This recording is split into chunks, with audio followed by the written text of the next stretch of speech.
Hey everybody, what is going on? Thank you for joining me on this amazing Monday. Yes, I have absolutely made it. I'm so excited that I made it, and everybody knows that I did get surgery on Friday. Thank you for being patient with me on everything.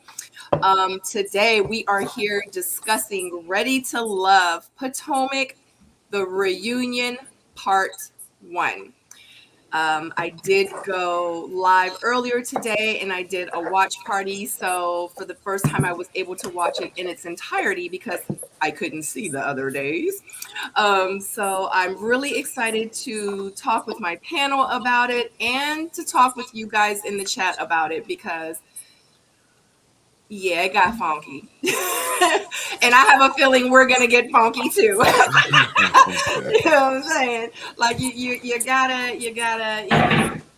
I think we're absolutely going to bring the heat because they did. I thought it was pretty actually amazing because it was so much drama and it was like a party for my eyes. I loved it. But on top of a lot of the other stuff, I hated what I saw too. And it was very disappointing to see how our people were acting on TV, even though I did say BITCH to someone. Yes, I did on my season. But what I saw today and just like, the disrespect and everything that was going on was just kind of like really hurtful. And I'm so mad that Tommy did not step up to the plate a few times on those situations as well.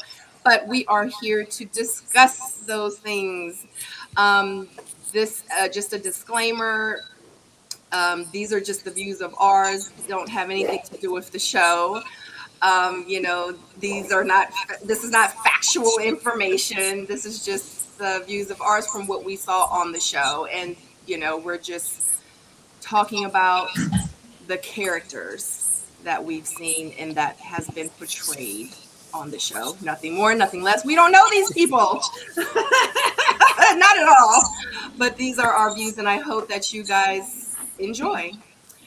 So before we begin, let me take this thing off of here in the corner. Usually what I do is I go around to everyone and I want everyone to introduce themselves that's on the panel now and let everyone know where they can find you. I do it at the very beginning and I do it at the end just in case some come in later, some come in earlier, some have to leave early, etc. So we are going to go this way with Lola and we're going to start. All right. Hey, everyone. My name is Lola Ajisafi. My name, which is listed there, you can find me on YouTube and IG. And my side hustle is reviewing these shows. I do Ready to Love. I do Love and Marriage Huntsville. And of course, there's this new show, Young African and Famous. I do that too. But yeah, happy to be here. Thank you, Stacey. No. Wait, first of all, I have my kids running around, so I muted myself. My bad. Okay, I'm from Ready to Love season 4-ish. Right. Who knows now? Yeah. You can catch me on the IG street because social media is too much for me. I got to be in one place. Tyrone. What's going on, everybody? I don't know the number either, so I just say Ready to Love DC with Sabrina. You can catch me at Ty Wilson 21 everywhere, and I'm ready. So let's get it. Yeah, I completely agree. So let's just start off. I said I was going to do a whole separate review. I really did. I still think that I might. Real quick, how did you guys feel about the fashion? Can we start with Laverne, if that's possible? Yes, absolutely. Let's start. Let's get it. Yeah, I heard it was some designer, this hot designer, and these little shorts and these, basketball shorts and socks with the matching stripes. When I talked about him, I talked about it in I don't know if you remember Dennis the Menace that had the stripes, red and black stripes on his shirts. That's what I just thought of. I mean, it was different. It was different. I won't say it was bad, but it was different. And it's just the way he pulled up his socks. Yeah, I mean, he stood out. Let me put it like this, and that's what fashion is about. Fashion is about standing out, I suppose. If it works for him and he likes it, I love it. But yeah, that's all I got to say.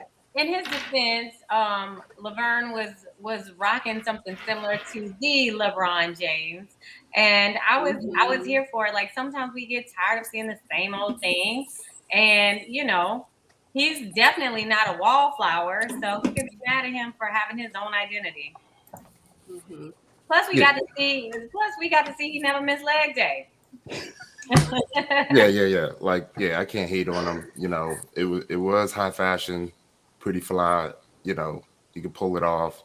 You could see he was high fashion the whole season. So this is on par with what he was doing. And plus, it's the reunion. You know what I mean? Everybody was trying to be different. You know what I mean? Everyone was trying to be different. Mhm. He was different. I give him that. Why I do not have a picture of that is crazy because I normally have a picture of Laverne. I'm There surprised you go. There you go. I had a whole picture. I must have accidentally deleted it. Yeah, but I love it. He was shea moisturized from head to toe, baby, and we saw it. I lived for his outfit. I was like that.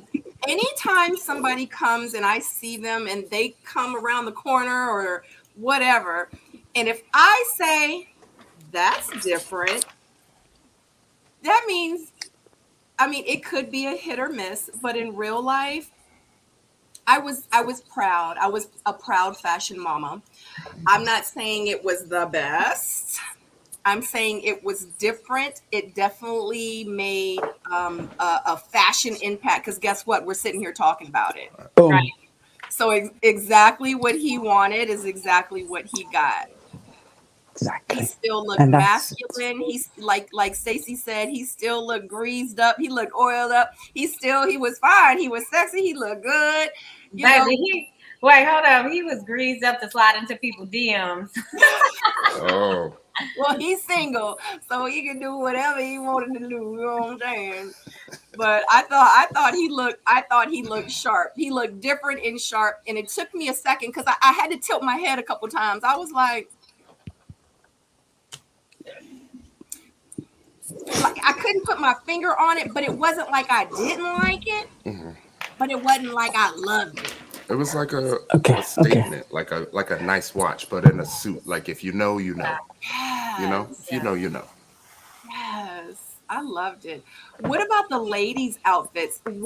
Their gowns. Well, no, I can't say because everyone didn't have on a gown. So the ladies' clothing, the choice of clothing that they had. What did you guys think about that? I have no complaints. Nothing is really memorable to me that sticks out. That's the word. Unfortunately, I think altogether, if I can just say a blanket statement, the ladies looked beautiful. Yeah. So there's a picture. See, I like Joy's outfit.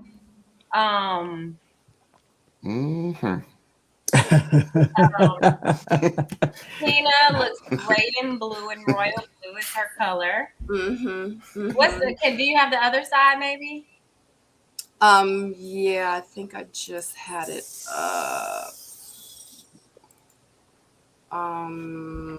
Oh yeah, here we go. Hold on. That's the first picture I had up. Give me 1 second. So why did you make that noise? Tyrone. What you got to say, Tyrone? Hey, she was looking good. Ace was looking good that day. Now listen, Ty. I wasn't a fan of beige gloves, but I understand like if you're like more of a fashion savvy person, how it works. Like that's like a, like I see it. I love the jewels. Like even her on the back row. Tina. I like the jewels. Like Carmen, I love the royal blue. I do feel like, reunion time is something below the knee-ish, but I mean, who am I? Yeah. Because I wear my slit all the way up to my hips, so. Yeah, facts, me too. I actually did. So yeah. I was shocked that Sabrina wasn't dressed up more. I was really shocked because I thought Sabrina was gonna bring it, honey. But she didn't. Maybe that was intentional. Maybe she did that on purpose because, because she definitely looks a lot, different than what I would have expected. Because most of the cast were bejeweled, but Yeah. Yeah. Hers was kind of dressed down. Like Yeah. it was Yeah, kind of Exactly. like going to like dinner. like a brunch dress. Exactly. Exactly. But I Yeah. mean, she wasn't like high fashion all season either. You know what I mean? Yeah. If Carmen would have worn something less than, then I would have been surprised, but I'm not I surprised get at it. all. Yeah. I get it. I get it. Okay. Well, so in the very beginning, Tommy does start off the reunion and he talks about how much sexual chemistry that the cast members had towards each other.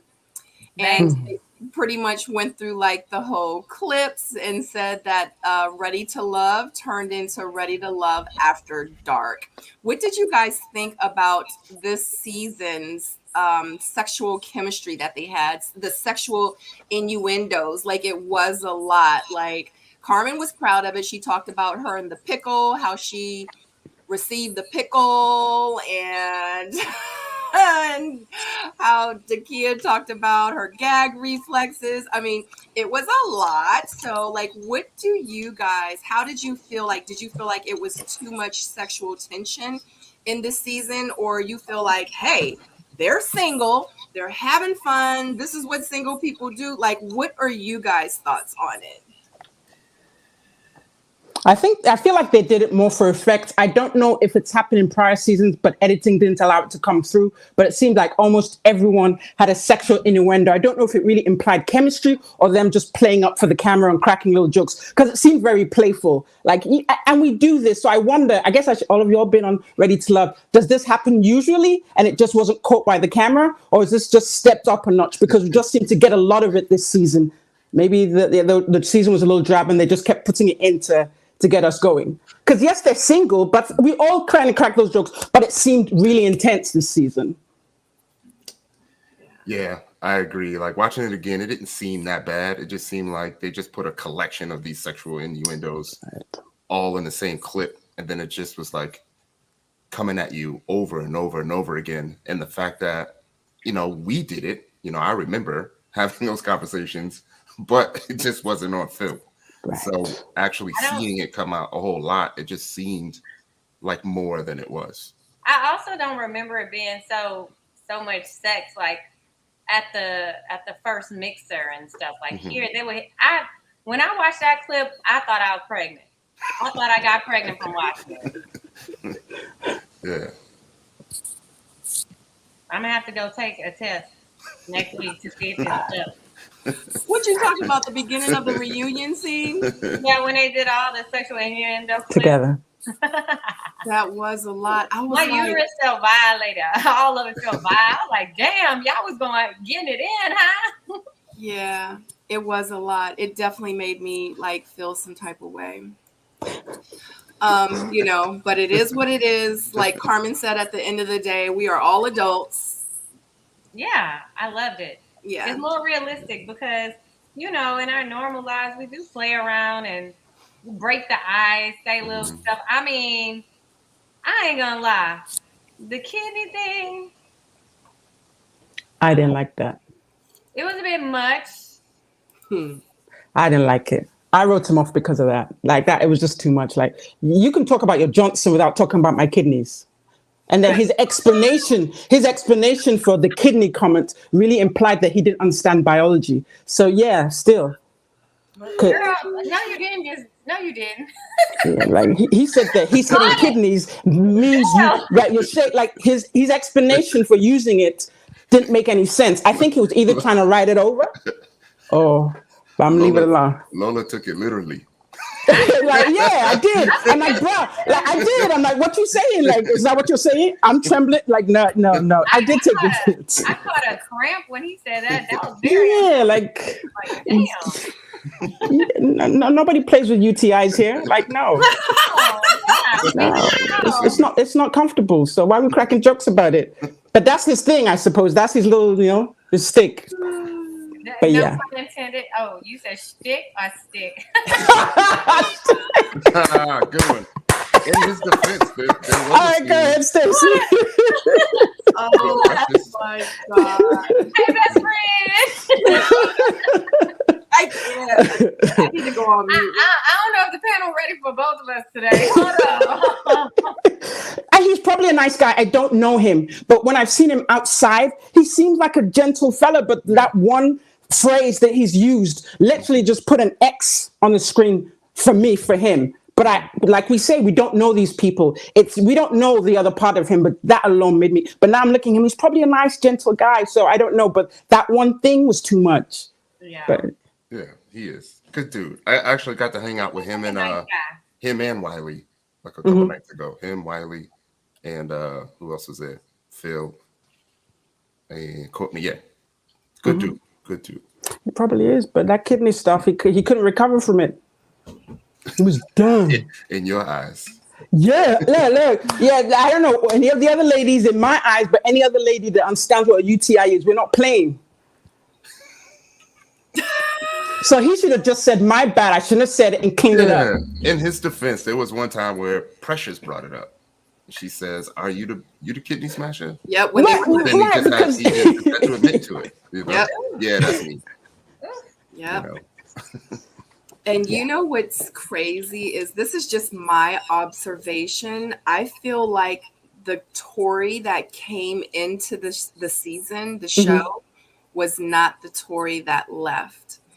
Because he started off with, I'm the kidney smasher. He started off with so much confidence, and it made me feel like the kidney smasher comments was his defense, but his offense. Does that make sense? Yeah. I feel like he got humbled. Yeah. I think he went. Yeah. I think going through the process, he went through shit because we saw how he felt. I mean, we saw the very moment.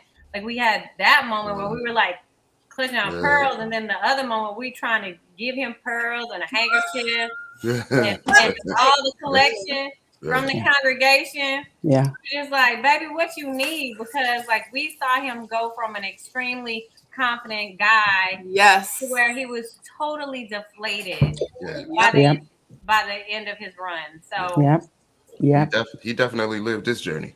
Like he learned a lot. Yeah. I guess that explains the depth of his affection for Sabrina, because that really knocked him down, like, and he never recovered to even pursue anybody else. So I guess he really liked her. I'll give him that. Like, but yeah, he did, and it's unfortunate that incident took him from 0 to 100 real quick, or from 100 to 0 real quick, and never recovered. And I think that's probably one of the things, because in real life he did not have a bad rap. He didn't get a bad edit. I think he comes off to me as an amazing guy. Like, he had that bad joke in the beginning, but other than that, Tori really seems like he wears his heart on his sleeve. Like, what you see is what you get with Tori. Like, I really like Tori, but it's just unfortunate that he was in this process. He got caught up in the process, got caught up with the female in the process, a lady in the process that was in the process. And right. There's a process. We call it a game show. We call it a game show for a reason. Right. Yeah, you're meant to game a little bit. I can't stress process enough. Yeah, like you're meant to game a little bit.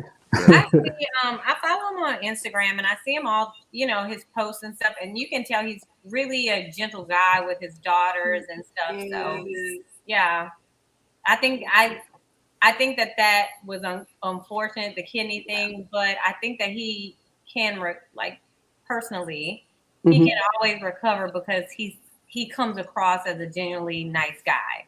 Yeah, I concur. I completely agree. And he'll be just fine. And trust me, because he came off exactly like that, his DM is probably going to be full of people trying to figure out, like, what's going on with them kidneys? You know what I'm saying? Yeah. Like, everybody that's trying to relive Hot Girl Summer is in his DMs. Hey. To each his own. I want my kidneys. Yeah. I'm just saying. Yeah, but that's okay. I don't want them to be smashed, but I like him though. I think he's from what I see on TV, he seems like a great guy. But of course, I try not to get too personal. Like, I have talked to Tori, and from what I've talk to him. He seems like an amazing person. Yeah. Okay, so moving forward, Sabrina does talk about her connections, like Tommy does bring up her connections with Demetrius and Tori. And, she goes on to explain the situation that happened at that dinner or the pool party. And with the nibbling on the ear, she also talks about how Joy added insult to injury. And Joy says pretty much that Sabrina said, Sabrina was smitten because Tori emerged. And she said that wasn't Tori that emerged, it was Demetrius that emerged. I'm gonna remember Through. Yeah. Well, the way she said it, it was definitely something that was said. She said it as a direct quote. Mm-hmm. My problem though with how Sabrina approached the guys is like if you ain't feeling somebody anymore, or if you moved on from them, just don't feel them and move on. Like, it's no need to totally like go in for the jugular and just say, like, discredit their manhood, like emasculate them in the exit. You know what I mean? Like, it's no need for that. And that was my problem with how how we saw her say things about the men. Emerge, darling. Uh-huh. So do you feel like she did that with Tori? I did. I feel like she did it with every guy. Yeah, I feel she did it with some of the with Tori. I think with Tori, Tori was simply someone she entertained because he was the first one who approached her.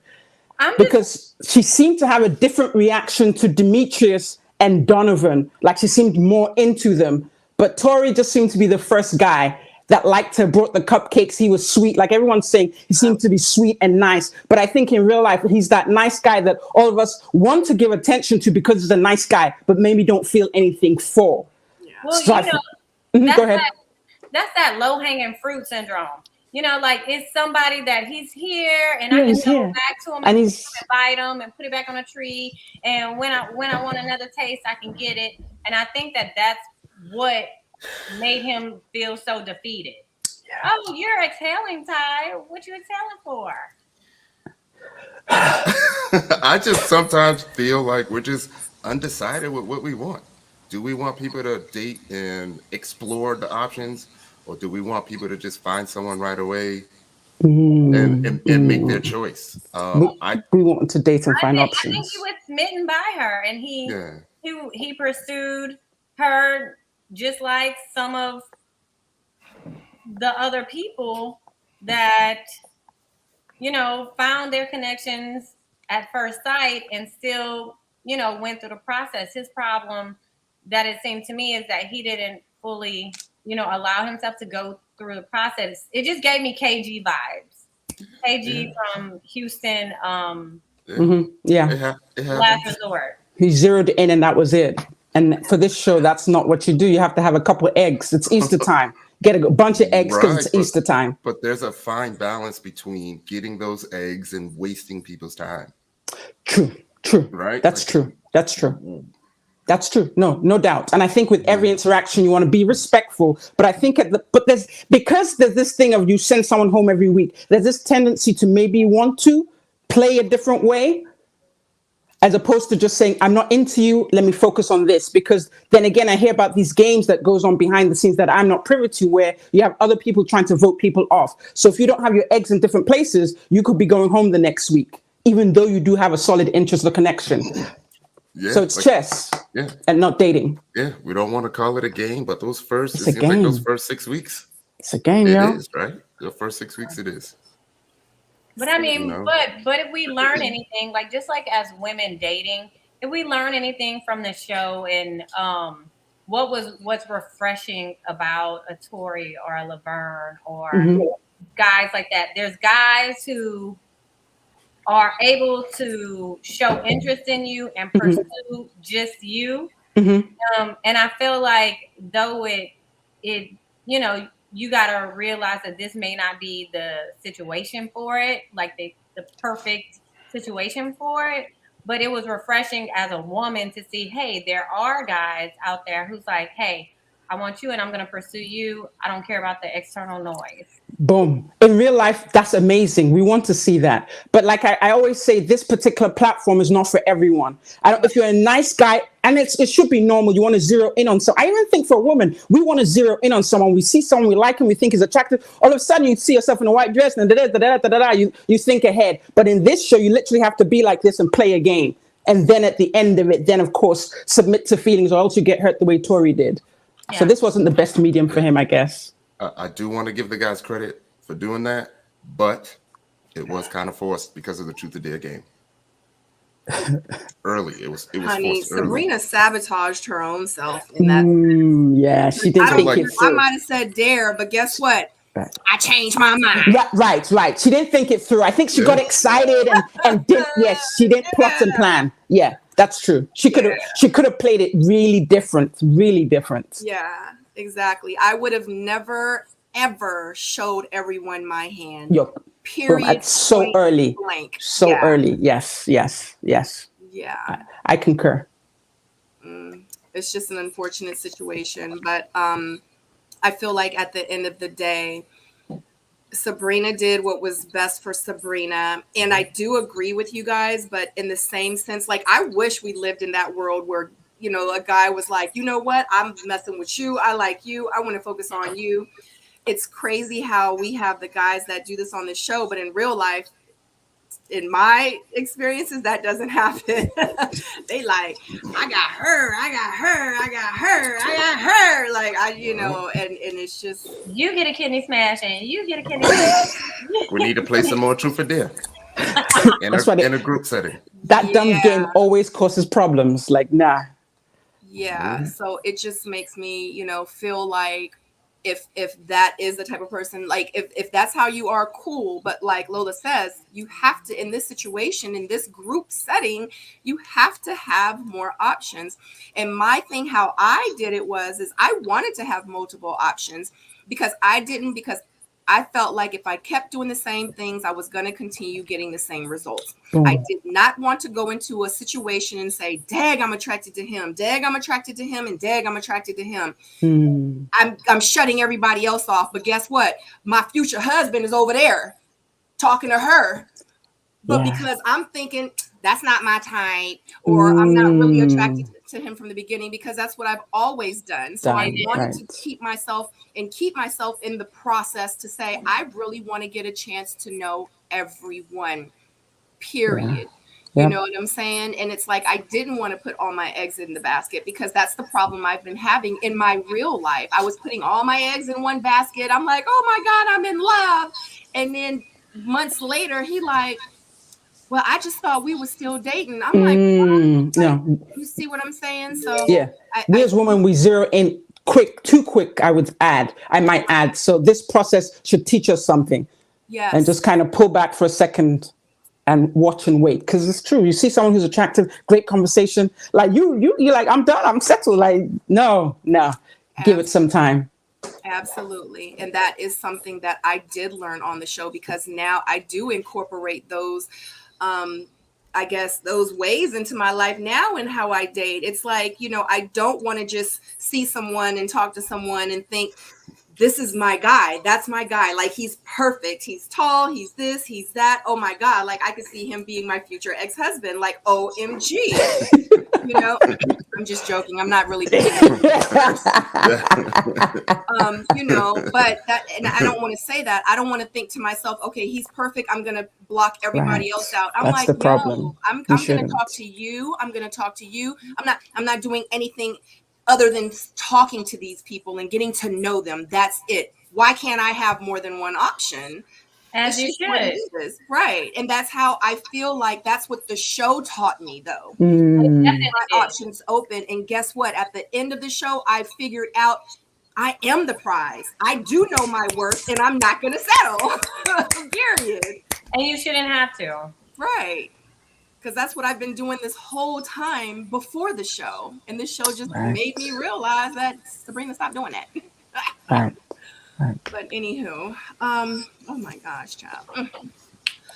Okay, so we talked about Sabrina, Smitten, and so Tina really, I'll never forget that. I thought that was so cute when Joy did that though.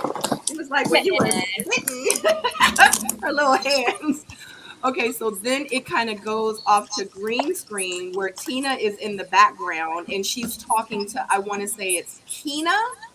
Yeah. About how she's like, let me just pull the card up or the picture because honey, She's like, hey, I know you don't care, but I blocked you. Hey. Like I blocked everyone. What did she say? She said she stepped away. Yeah, Or she stepped away. What was the word that she used? I departed, not departed, but I detached. Right. Yeah, I detached.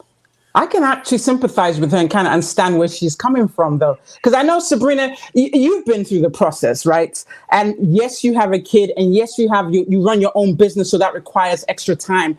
But it's like sometimes, like if your BS monitor can't take so much, after a while, you just check out and just look like I can literally sympathize with her why she checked out. Because there was too much going on behind the scenes, and she was just like, I'm done. Because she actually kind of liked Donovan, but even that wasn't enough to keep her on. She was like, I'm done with this. And so that's when she said she blocked everyone. So clearly she was done with what was going on behind the scenes because we didn't see anything in front. But of course, the first episode of Reunion did show us that the cast seemed to be splintered. So there's stuff going on. I kind of sympathize with Tina. So only because you just said Sabrina before you made your statement, which means you're kind of directing your statement towards me. What you think? Yeah, in a similar situation. Feel like that it could be relevant with she and I. Because you are busy as well. Your time is spoken for both for work and you have a child. You're a single parent. These are responsibilities you can't play with. And of course, you need a minute to rest too. So you have all these things going on. And you have the stuff that Walter was putting you through. He's going to come. He's not going to come. After a while, you could have just said, F this. Like, I'm all that and a bag of chips. I'm done. You could have said that. But you pushed through. She decided not to push through. But yeah, I want to know what you think about that in terms of that, how you can compare going through the experience yourself. So I'm going to say this. Tyrone, stop. So I'm going to say this. And I can only just speak about. Yeah. Then Stacey will tell, because Stacey has kids too, so she can say how she felt about the whole thing. But yeah, go ahead. Yeah. So when she was saying the things that she was saying, because I can't compare my journey to anyone else's journey, because you know why? Her mental is not my mental. Exactly. That's why she dropped out, right? Yeah.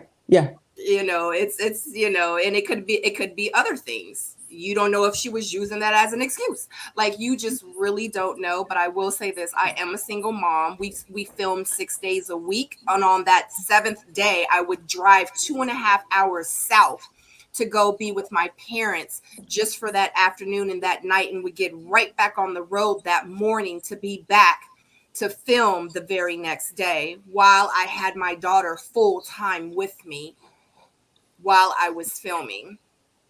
You know what I mean? And you know, and it was hard. It was difficult, but this is the thing. You'll insert the energy into the places that you want to insert your energy. Right. How bad do you really want it? You know, maybe she felt like that this really wasn't for her. Maybe she felt like it wasn't worth it. You know, to me, I was looking at the bigger picture. And I felt, and one thing about me also too is in life, I personally feel like sometimes you have to make sacrifices. If it's easy, it ain't going to be worth it. If it's worth it, it's not going to be easy. And that was just my mindset, and I was just looking at the bigger picture. I hope and pray that she's mentally okay now and she has some stability from it and she's moved on, but she blocked me too. So I don't know. I've never followed her. She doesn't follow me, but someone mentioned because I follow #ReadyToLove. So I see everything that comes up my timeline. So I was like, oh my God. And they were like, you know, she has a new podcast coming out. And I really do try to support everyone, you know. And if I slide in your chat, if I like Lola, like if I can support, I will support. So I was like, wow, she has a podcast. I don't know this lady. I don't know. Right. So I clicked on her name. I was like, oh, let me go see. I clicked on her name. I wasn't following her. She wasn't following me, I don't think. Clicked on her name and it was like user not available or whatever. I was like, block a Instagram, block a YouTube, block a Whoa. So I was That's a lot. She was going through something then. Yeah, that's a bit extreme. That's a lot. Like, did she block me? I said, maybe I'm just tripping. And mostly everybody, 83.5% of the people out here, we got another page. So I said, I got a bunch of pages because I got a lot of businesses. So I said, let me go to another page and let me see. And I said, Dad, this show really done mess with her head. I was like, she done took herself off social media. That. Yeah. That's what I'm thinking. I'm like, Dad, I hope she's okay. I said, well, let me log into another one. Let me just see. Honey, I logged in. Her name popped right up in her page and everything. I said, Tink, Tink, don't block me. I said, well, what the hell did I do? But she don't know you. I didn't know her. Poor girl was going through it. Now, that even emphasized what you just said now shows that she was, because why is blocking a stranger just because you shared a similar experience? That's somebody you should bond with. Like, how did you get through this? So, yeah. Yeah. But you know what? Guess what? Bam. So don't feel bad. She blocked everybody. The apology tour. The apology tour. She said, "Bang bang, bang bang, bang bang, bang bang." She sure did. Well, I'm go ahead. Well, I don't, Lola. I don't know. Like we all have shit that go on. Yeah. Stress us out and cause us grief. I mean, when we found out about the show and we signed up for it, we knew what we were signing up for. I mean, maybe not to the extent, as far as, how stressful it can go. Like, unlike, everyone else's experience, I have 3 children. And I was filming the show during shutdown COVID. So I was up early to have to homeschool my kids, run my business, take care of my employees, do what I had to do, and then we're filming for however many hours a day, and then I have to come home, come back, hurry up and fix dinner, and do everything else. And I showed up every time. I respected my castmates. I didn't block anybody. I don't have problems with people that I don't know. I don't have problems with people that I do know. I believe that we're all cut differently. Yes. As people.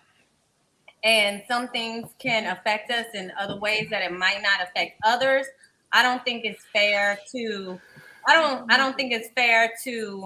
diminish one's experience based on your own, as the same applies. Like be respectful of the fact that Sabrina had a different experience. Ty had a different experience.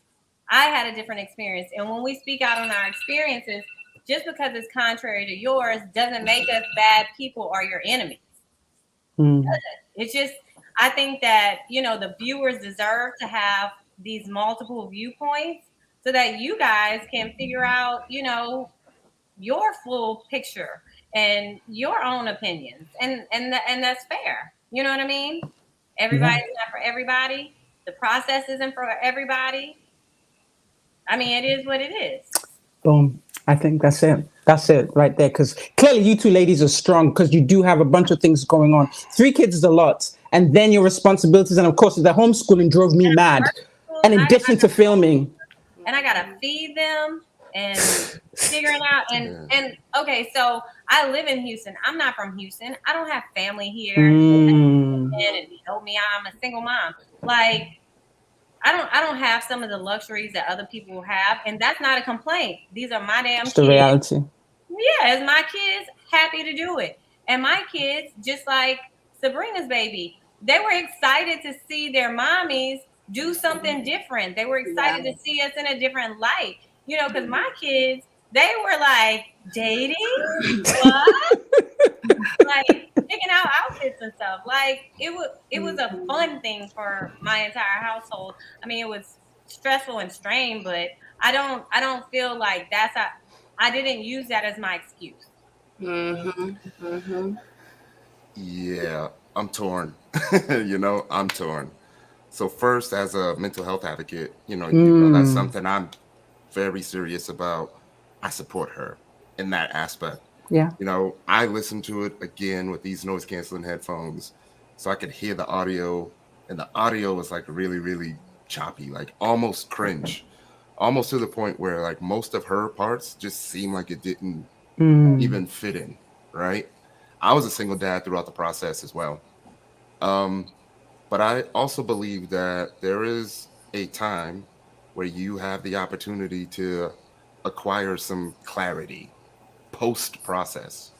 And I feel like there's a way to carry yourself post process, outside of the cameras, outside of production, where you have the ability to show empathy for your castmates who were there and empathy for people who would have wanted to be there, you know?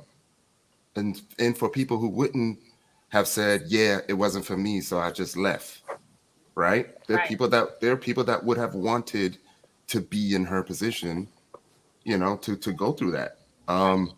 So those are the things that I'm just torn about. I didn't get to hear all of her comments Hmm. or all of her interviews, but that's kind of the gist of it all. Uh, Paul, luckily, Paul gathered a couple of sound bites Yeah. Well, I know he had a whole like 5 minute for, spread of the sound bite. for us, Damn, it's and like, I know that's not everything, but that's yeah. all I'm saying. But if I can speak just in her defense, just to be Hmm. fair, and I noticed in the comments people were saying she just had a baby and the baby might be around 2-ish. And I can Hmm. remember, Hmm. like, I struggle with postpartum depression really, really bad. It's nothing you can turn off and on like that. And I know, like, I can remember even with my son not even starting to see the light until maybe he was 1.5. So like I agree, you never know what someone is going through or what your battles are or how um you're set up to handle adversity. And Ready to Love, behind scenes, off camera, the things that y'all didn't see is a hell of a lot of adversity you gotta face. Hmm. Yeah. Agreed. Hey, another round. Hey, Jay. Hey, ladies. Hey, Tyrone.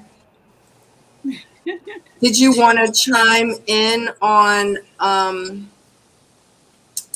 oh, we were talking about Tina, of course. You know what? I think that was for them being paid. I didn't know why we had to have that piece right there. I just really didn't understand why we need to know that she blocked everybody and she wanted to clear it with at least Kina because, what was the point? What was really the point? I mean, her and Kina honestly never met because Kina was gone before she even realized, so they never met. So I get Hmm. her telling Kina why she did it. She's like, I don't know you, but I did block you because of everybody but why did production. So Jay, it did had you nothing to just do with say the show. what I was trying to say, but better? Well, and then Jay, I mean, if y'all remember from that, I forgot who she was on a date with. It was a double date or something like that with the food, and she was like, "I ain't hungry." I Hmm. was like, "Oh, this is checked out. She's checked She's out. checked out. She's just She's here. checked all the way She's out. checked. She's All I hear out." from you guys is like, y'all go eat your food. If they give you food, y'all go eat it. And she's like, nope, I'm dead. I'm like, what? She's done. She don't want She's the free checked out. food. She's done. Or whatever. And so I just felt that was production's way of getting back at her or But whatever, you know being a little what? messy. But just watching the show, I don't know if you guys will agree with me or not. The ex, that when the ex came on, and the ex was like, "You broke my phone," and Hmm. he was Hmm. introducing a toxic side of her. Hmm. I felt like she never was the same after that. Mm-mm. Hmm. Yeah. Nope, she sure wasn't. Yeah. I That's felt true. You. like I felt like That's the true. Tina, the jovial, fun, That's true. Yeah. That's ready to true. love Tina that That's we true. saw prior to that Yeah. moment, That's we true. didn't see after that moment. I mean, Yeah. that's what resonates with me. Yeah. It I was seemed like. like, Mm-hmm. ooh, because Yeah. like after that, it was like she never That's true. recovered from that. Yeah. It seemed like the comments were getting to her because she did kind of try to address that publicly in the Facebook group. Well, and Or maybe not also, that, but just in general. Yeah. I also heard, and I don't know whether it's true or not. I don't know if I should say what I heard because it's hearsay. You are already. You can say, already say allegedly. Just say it. Allegedly. Okay, Allegedly. so allegedly, I feel like maybe they showed that scene because it was, to my understanding, at a certain point of the process, like when she just like texted the group chat and was like, don't associate me with anything, don't tag me, I don't want to have anything to do with this. But that's alleged, and that's what I heard from a couple of people. So I don't know if it's true or not, but that's just what I heard. Should we be messy like Tommy and ask you who? So you don't remember telling me that. You don't remember telling me that. You in the past group chat. It wasn't me. It was not me. Lola told me. Lola was in the group chat. She's the one that told me. Lola's innocent. Allegedly. No, I mean, if that says anything, that just goes to support the fact that she was totally checked, mentally done. Mentally done. Whether it's true or not, done. Yeah, I mean, we don't even have to talk about allegedly. We can talk about the interviews that she did that said she.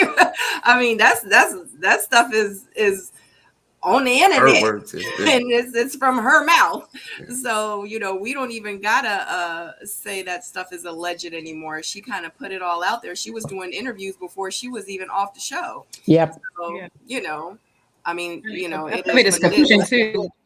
And when you watch the interviews, it's part confusion in it a lot too. So it's just like, yeah. And allegedly, this part 2 is going to have some explaining. Yeah. So. Yeah, and allegedly, they supposed to. Her and Paul supposed to be going live, and they supposed to be putting everybody on blast. Oh, okay. All right. Yeah. I don't have the energy to keep up with all these lives. And allegedly, Paul got receipts too. Yeah. See. And I can't keep all these lives. Everyone's trying to posture right now in preparation for part 2. Allegedly. I don't know who's been able to keep up, but all of them are doing too many lives. I don't have the time or the bandwidth to Honestly, I thought the first DC season did so many lives, but you know what? Not like this. I thought, I was like, damn. Nah. This season? It's too much. Yeah. It's too much. Yeah. They live. Like, I don't mean like a 20-minute live just to vent. I mean like hours. Yo, they max out. They max out. Hours. They max out and then start a new one. Yeah, they max out. I remember feeling like the floodgates are open now, and it was like freedom, after we taped the reunion. Oh That's what it felt like. Freedom. Yeah. You guys us free. I don't know. I didn't feel like that. Not until after my interviews, because I felt like at the end of the day, because keeping it 100, guys, and when we shoot the reunion, we've only seen like 3 episodes of the show. So, right. Yeah. Okay. Yeah. Because they did the same thing to this past. Yeah. Oh yeah. We finding out shit at the reunion just Gotcha. Right. Okay. So y'all didn't. Let me ask you this. I mean, this is just a question, and it's not. I'm not trying to spill any secrets. But did y'all not get like a little clip before the reunion was aired of what was somewhat going to be in the reunion? I think we got a taste of that. But at the reunion, like at 3 a.m. or something. Yeah, it was clear. And we had to be there at like 6:30. Yeah. You watching I mean, there were some scenes where you could see all of our faces, like, oh, yeah, oh shit. And then I just remember prior to the season, prior to the reunion, we especially saw confessional outtakes. Like that's what was poignant to me. Like I felt like when we went into the reunion, everybody had shit on their sleeves because the reunion is filmed roughly 3 months Almost, after you stopped filming. Mhm. So, I mean, you're dealing with the people you deal with. It's some people you haven't spoken to. And then you're like, damn, they sure had a lot to say about this or that or me or this. And then you get to the reunion, because I know if this is what we saw on part 1 and whatever we see on part 2 of the reunion, you can believe it's about 1,000,000 times more drama in the moment. Mm-hmm. Mm-hmm. Mm-hmm. We had a lot of stuff that never made it, of course, to air. I'm Us sure. too. I'm It's sure. so many dynamics that are going on allegedly. Oh boy. And people Wait, going shout through out the to my process. girl Simone. Hey girl, Yeah. I can't believe so they didn't even get Hey, to Simone. see that. So y'all were, I mean, so this season Potomac, they were totally blindsided by a lot of stuff, evidently. We were too. Trust me. Holy. Trust me. Yeah. I mean, we were just kind of salty. We were like, We were too. I'm not gonna lie, Sabrina, because on some of y'all faces during y'all reunion, you can tell that it was your first time seeing it, because the camera would pan on y'all sometimes, and y'all face was like, first time. yeah. Yeah. Like, because what happened was, like, it was to the point where it caused so much drama with us. And I think that's why a lot of us retaliated after the reunion on our interviews and stuff, because we didn't get to say what we could have said, what we should have said, what we would have said had we known what Had that info, right? On episode 7, on episode 8, on episode 9. Yeah. Oh, okay, you call me out my name, you call me dense and dumb. If I would have known that you called me out my name, I would have handled things a little bit differently. Sabrina, you came in hard. You did. Well, You did. The thing is, we saw that. I was like, damn, that's how you feeling, sis? Yeah. I thought we were cool. Yeah. Okay. Yeah. And that's probably exactly why they don't show us everything. Because I think if they do show us everything, the reunion, it would be Love and Hip Hop. Yeah, they would have needed security in the back rooms. Backstage in the back rooms. Excellent moves by production, because I know we were on 12s. We weren't like y'all also had a three-part reunion like they used to have, because y'all didn't get that. But they know, them though. Reunion. They know, which is why they separate the people in the back rooms. If you pay attention, our green rooms wasn't like what they showed. Like, I know the hell we couldn't be all together in one room. I know that for a fact. Yeah. Because we had seen a little snippet of people talking shit. Yeah. Yeah. And you have to remember, on this season, a lot of our shit talking, our season, a lot didn't happen until afterwards. A lot didn't happen while we were being filmed. A lot of that shady, petty, like, it was some snooty comments here and there. But on this season, it was a lot of shade and pettiness in person. Live, right? Yeah, live. Yeah. And there's more groups too. There's more groups. Yeah, they're splintered up. We was like 70-30. Like two groups. Yeah. This season's got to be at least 5-6 groups. I 5-6 mini groups. Absolutely. I can say I was like, damn, you can't get more fractured than us. But we weren't. We were just like, we can be cool with a person that might kick it with somebody that you're not cool with, and it's still all love. But this one is no love, nothing. Like, don't talk to my enemy. And if you cool with my enemy, I'm blocker Facebook, blocker Instagram, blocker YouTube, blocker. Right. Y'all already know I'm passionate. Y'all already know I am Korean and Creole. So you gonna get all this spice, okay? Because I know the Creole part of you. Yeah, I'm always good. Because you know your people on this side of the water, baby. We don't play, honey. And then you'll throw you to the alligator and act like you never existed, baby. I be sitting here, I be dancing, I do tap dancing and everything. I be clapping, I be smiling, and guess what? If I got to turn around and cuss you out real quick, I am. But guess what? I'm gonna go back to dancing and I'm gonna go back to clapping after I'm done. Lord. Oh, sugar. Oh my God. Okay. Oh my God, honey. I said to. What other Keyword. picture you got? I want to know what Yeah. you got in your arsenal. What Keyword for there? tonight is allegedly. That's the keyword for Alleged. tonight. Everyone, every time you hear alleged, if you're at home right now, take a drink. Well, shoot, we Nah. gonna be drunk by the time. Take a drink, Not all. everybody. All right, let's see what's next. Oh, Oh Jesus! Sabrina. Oh Jesus! See, Oh Sabrina. Jesus! See, Jesus! Sabrina don't found the pause button Jesus! and the print screen button. I'm gonna let y'all have that. Wasn't ready. Yeah, y'all can have that. Like, yeah. We're doing this live reunion. They like production did y'all on the reunion. This is not. No, we no. weren't ready. We need to So, no, that, beforehand. First of all, Yeah. I can't stand the comments because y'all make me sick. yeah, Jesus. That's exactly what I'm saying. Let me Jesus. turn my comments off because y'all messing me up right now. I can't even focus. I can't focus.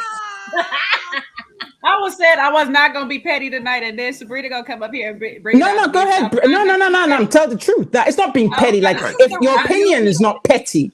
The reunion, we're supposed to be petty. Yeah, it is what Exactly. it is. I'm not Blue saying I'm not contacts gonna of the tell my truth. I 80s. just was gonna tell my truth and understand. First of all, like, I know yeah. Jay ain't trying to Okay, be I gotta. So I'm nice. a challenge while everybody in the chat is looking at this picture. Yeah. You gotta find another word. I'm challenging y'all all to find another word other than Jesus. Blue eyes. How about blue eyes? No, my problem with this whole thing, and I don't know. I mean, geez, it was probably 20 years when colored contacts came out. It's been a minute since then, but for some reason she really likes them. And I mean, this particular picture that you picked, like, you really picked it, Sabrina, because that's probably like the shot. Like, it's a little bit scary. Like, and I believe the cast told her not to do it too. If I remember, I think Clifton told her that it wasn't very, appealing. But she liked it. If she liked it, I love it. But it didn't help her case. I guess that's why she wore that blue dress for the reunion, just to make a point. Well, on her defense, baby looks good in blue. Yeah, that's why she switched to. She took out the contacts and decided to go. But yeah, I don't like colored contacts. I think at the time when it came out, it was something we did. But now, yeah, But you know what? I feel like Black women, we be crucified for doing stuff that other people, when they do it, they don't get crucified for. I wear colored contacts sometimes. I want to try like one day. Maybe the next time I'm here with you, give me a heads up so I can go to the eye doctor real quick. First of all, when I had my color contacts in, they matched me, so you didn't know that I had them in. Gotcha. I can be like this, and you did not see it, whatever. But like some people like to switch their hair, and I switch mine too. I don't like it. Switch their eyes. Yeah. I don't like it. Situate yourself how you feel. Yeah. I can't say anything about color contacts because when my hair was short and platinum, I had on blue contacts, green contacts. I had all different color contacts, and I still wear them now. I just haven't lately, so I can't. Here's my thing with this too, because there were so many people on the cast with contacts. Granted, they didn't have blue, but a lot of them didn't match them either. So like, just. See, I don't be noticing that. Damn. And now I gotta go rewatch shit. Some people I'm not watching that. Pictures. You can go to their page and they look at their pictures. They still got them on. They got them posted in their pictures today. So, not today. Allegedly. Allegedly. That's my name. Allegedly Jay. Everything I say is alleged today. Everything I say Girl is that legal is killing me today. Simone, I love you so much. I came with her. What did she say? Well, she said, can we discuss how Carmen convinced Donovan to tell Demetrius about the kiss? Yep. I didn't know. Is that true, Carmen? Yep. I'm sure she did. Yeah, I thought she didn't know. Put that lipstick on. Go ahead. Do what you do. I thought she didn't know. Let me borrow that after you. I have mentioned that, remember I was saying it's gonna get to a point where the guys are gonna talk to each other and be like, yo, what's good? Let me know, you know what I mean? I'm about to get serious. I'm about to, make a choice. So I want to know what's up. Kind of like checking the Carfax, like what's good. And then the dudes, out of respect for each other, are gonna open up. But But I didn't that know wasn't the Right, situation right, this time. right. But So this is the first time I'm seeing this. Now he was salty. That's why he told him. But Tyrone, hold up. You're supposed to make multiple connections. You're supposed to. I mean, if you're a great kisser, then put it on them. Like use what you got to get what you want, honey. Like Players Club quote. Like what are you talking about? Then okay, so y'all don't be offended. So I'm a preface this. So in where I'm from what I use, we call heterosexual men like Kiki in the kitchen with the women while we cooking, making potato salad and stuff. We call them Jenny women. I feel like some of the men on the cast, they just talk too damn much, like Kiki too damn much. Yeah. I mean, so, I think that was part of the problem with the women. It was like, what? Like we kissing and telling, like we doing all that now. Like, it's ridiculous. Yeah, we being chatty Ken. Like it can't even be chatty Kathy, we chatty Ken. In my defense, I wasn't really just talking about just the kissing, right? So I have fellas. You know what I'm talking about. And when you start to get serious about somebody, you know, you send a picture of her to the group chat and be like, yo, does anybody know her? For real? And by know her, that's what you're doing? You know what I'm talking about. Do you know her? Down south, our men ain't built petty like that. Yeah, this is because you will judge her based on her past. So no, Tyrone, you're saying you'll judge based on the past. I am not saying that. I'm not saying so when you throw that picture up, what is it telling you? What would it tell you? What do you want to know? What do you want to know? Their credit report? It would let me know if one of my fellas has been there. And will that affect your decision? Because clearly it affected Demetrius's thinking. He was not able to recover from it. Yeah, I can't speak for Demetrius. Demetrius. It's not that affected his thinking. Like he was done. That's it. Do you know something? It wasn't. He said it. He said it there, right there. He said he would want to hear from her. That means that a conversation was had, and she didn't come up clean with it, regardless of back. Yeah, but still, the fact that he knows, the fact that he said that the reason that he took offense to that was because she didn't tell him herself. But at the same time, come on, if you're into a right type of conversation can be had. If it was just a kiss and you're both on a dating show, I don't think it's past the conversation. The fact that they couldn't get over it is, I'm just like, yeah. It's not ridiculous. It's not the kiss. It's not the kiss. It's the lie of the kiss. Yes, but they didn't get to it. It's a dating show.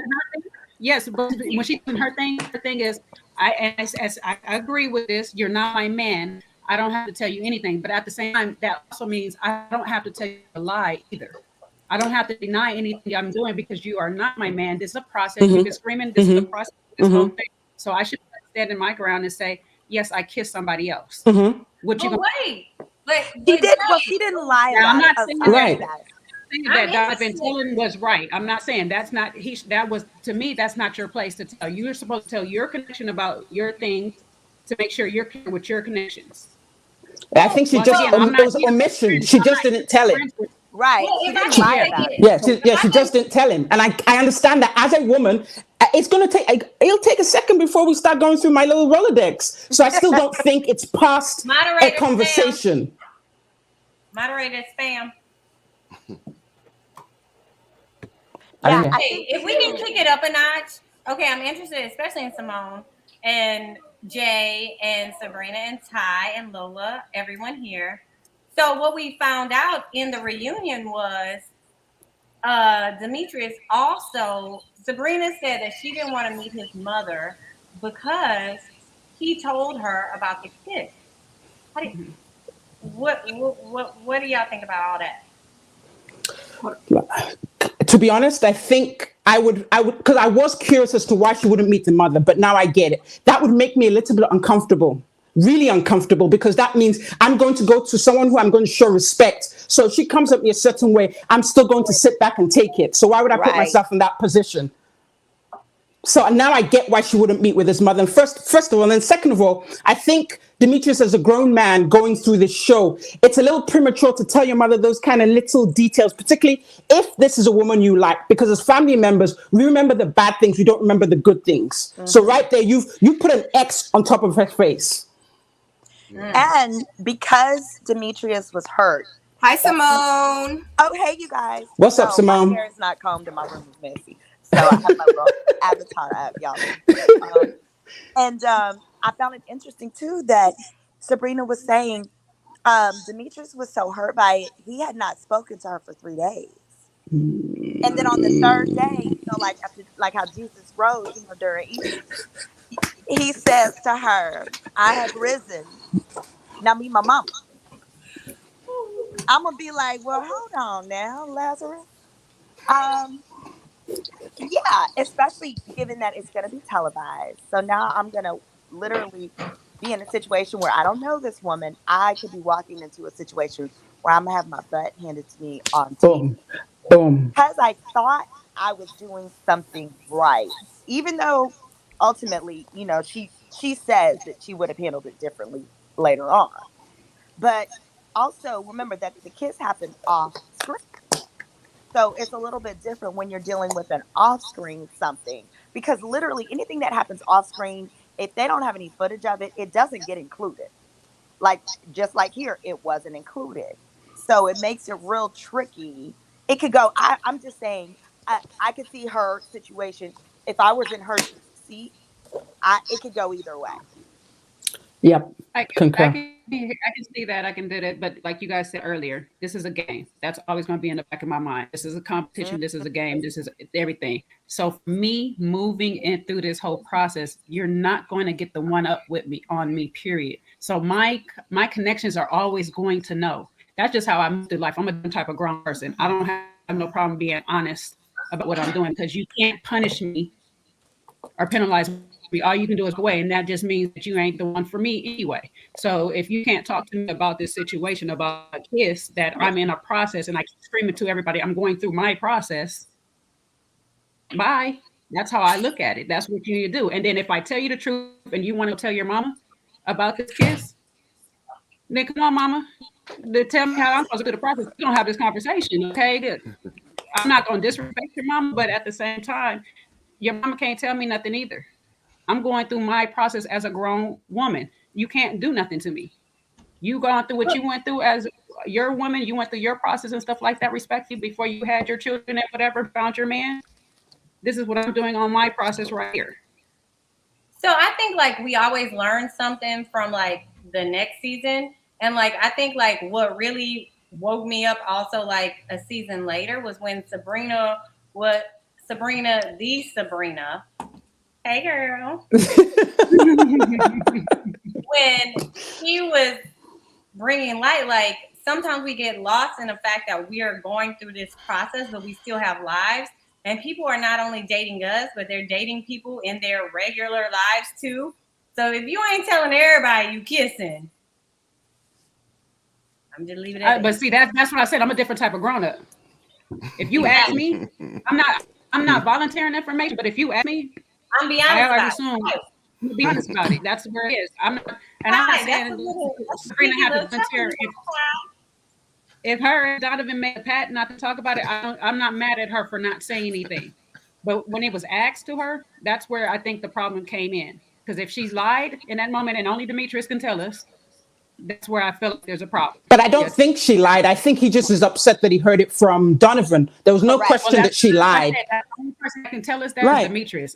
We're all spectating at this point. So I'm saying if she lied, that's where I think the problem came in. Now, she never lied about it, and Demetrius is mad, then he need to get out his feelings. We're in the process. No, Demetrius said she didn't lie about it. Right. Demetrius said his issue is that he found out from Is that Donovan. what he said on camera, or is that what really happened? Is that what he said on camera, or is that what he really means? That's what he said on the live. He just said, around on their show, he said that I'm upset that she didn't tell me herself, that I had to hear it from Donovan. And I'm like, That this doesn't mean is that she didn't lie. he That didn't doesn't mean say that she didn't lie. well, we can't assume that she did. We can't put that, narrative out there But because we that's why don't know I have that. the word if.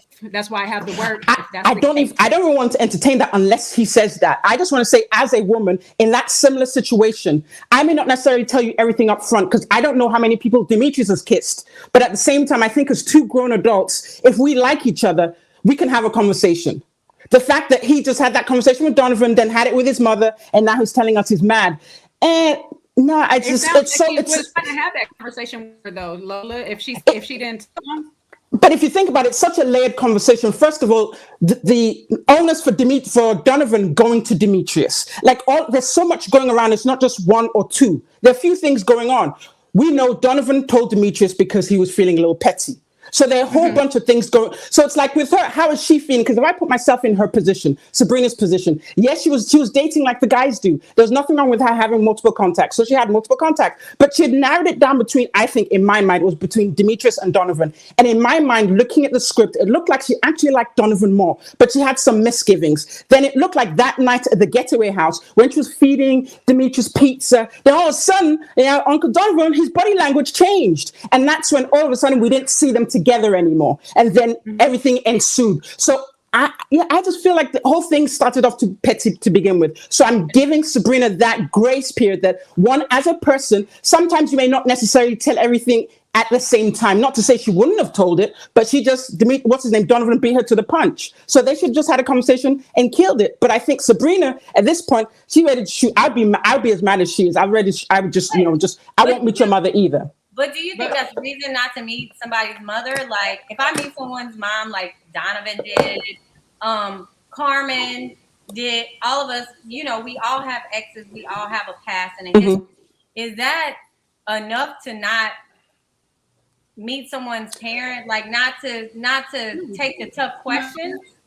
I think normally, in my opinion, particularly because you want to respect someone, I feel she already felt some kind of way because as women, particularly when it comes to sexuality, we are shamed.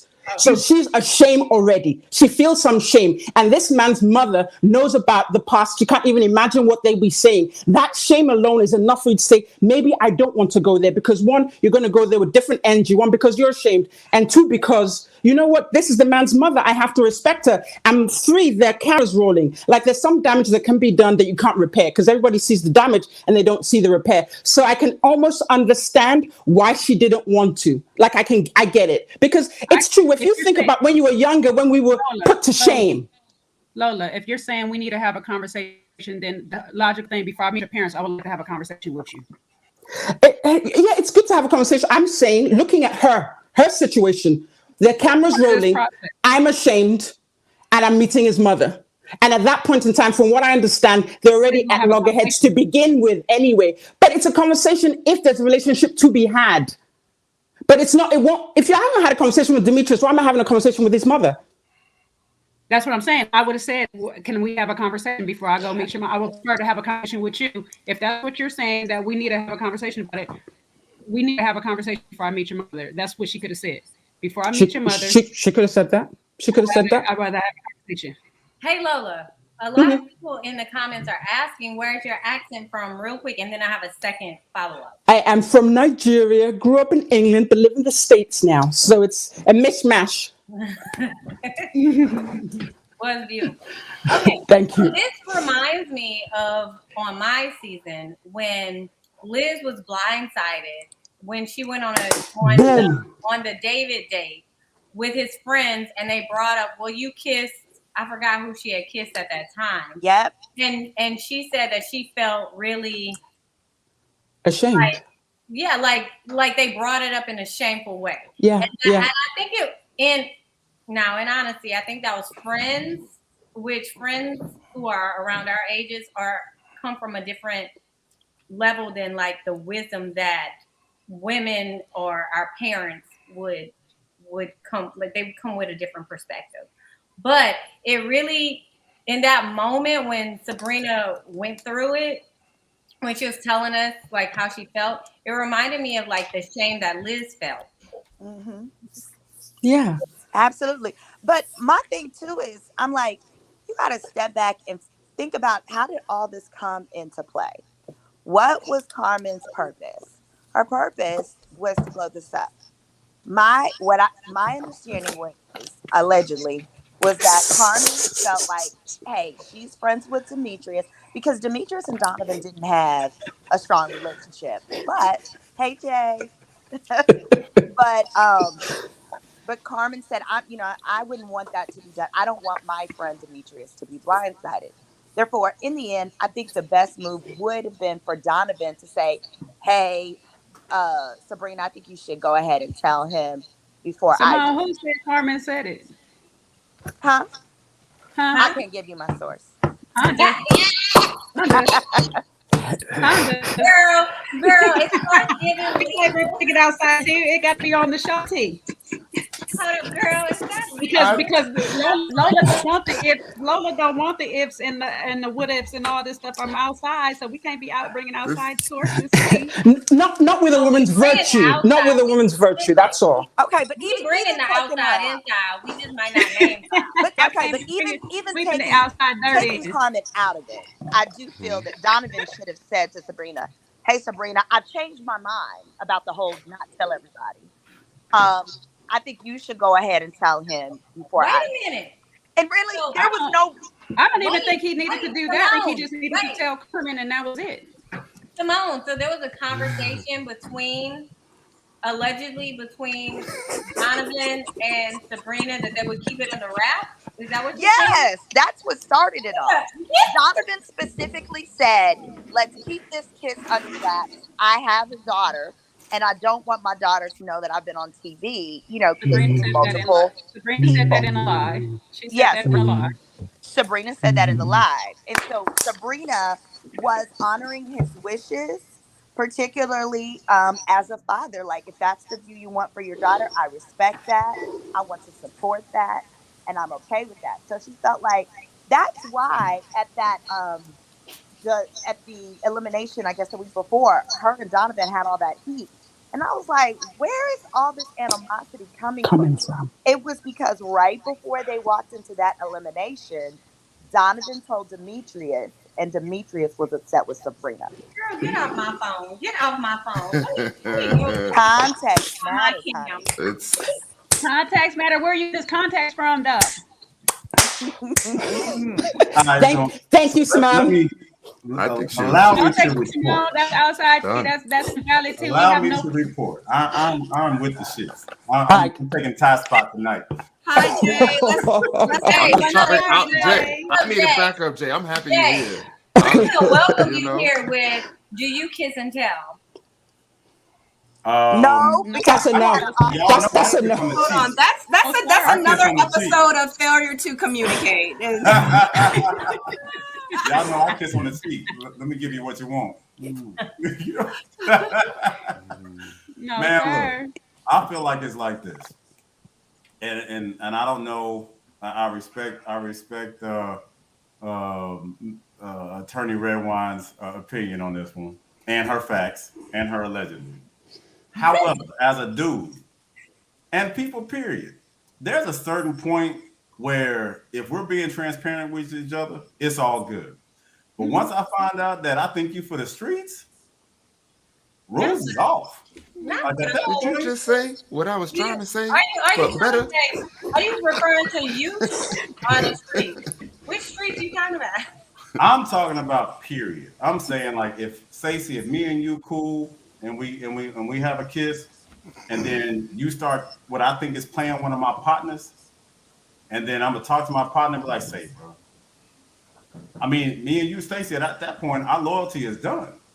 And I got a loyalty to the fellas. On these shows, the girls will be, girl code, and then the dudes will be boy code, right? Fellas code, right? There's a certain with every single season. And I know we're all ready to love, but sometimes it's, ready to make a friend because the love interest ain't there. So the loyalty falls in whoever's being most honest with you at the time. And so I feel like at that point, and I'm not saying it's right, and I'm not saying that Sabrina's for the streets. I'm just saying that at that point, he was probably like, "Oh, she playing me. She played Tori. Now she about to play Demetrius. Now let me get my partner real quick. Let me run some bomb real quick and let him know."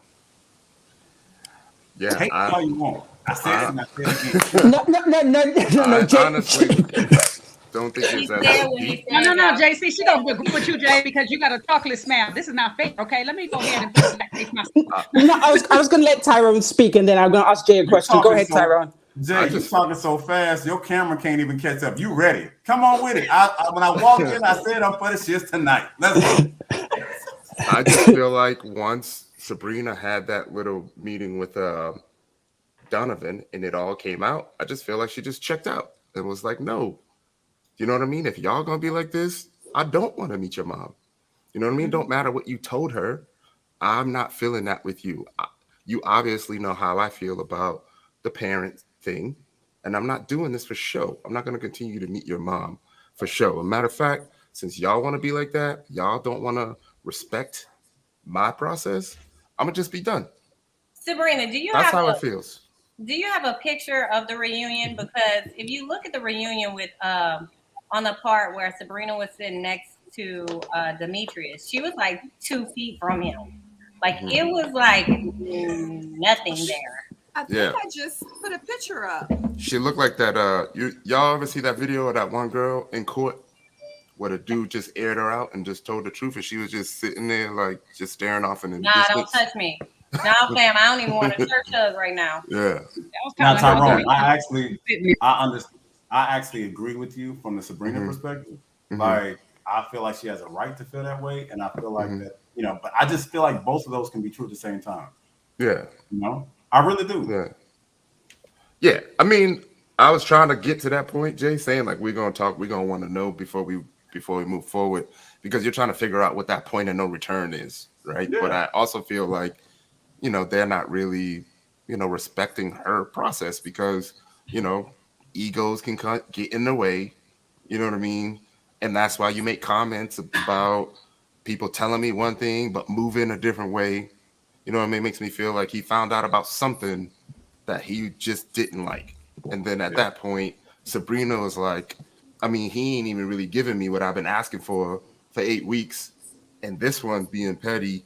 And then maybe the whole Carmen thing, by getting it in and giving out that information, she does stand to win Donovan even more. It kind of would help seal the deal with them two. You talking about getting it in because they got in the bed together? No. I ain't say that. Come on, Jay. I ain't say that. I'm talking about if Carmen can find a way to really sever that relationship with Sabrina and Donovan, then Sabrina's really just her last piece of competition at that point. Okay. Do you know what I mean? So she does stand to win something by having that information come out. And that's everything Simone said too. I just want to know where Simone got it from. That's all. Yay! Say that one more time. I'm leaving the chat. Confirming or denying the information. I just like where it came.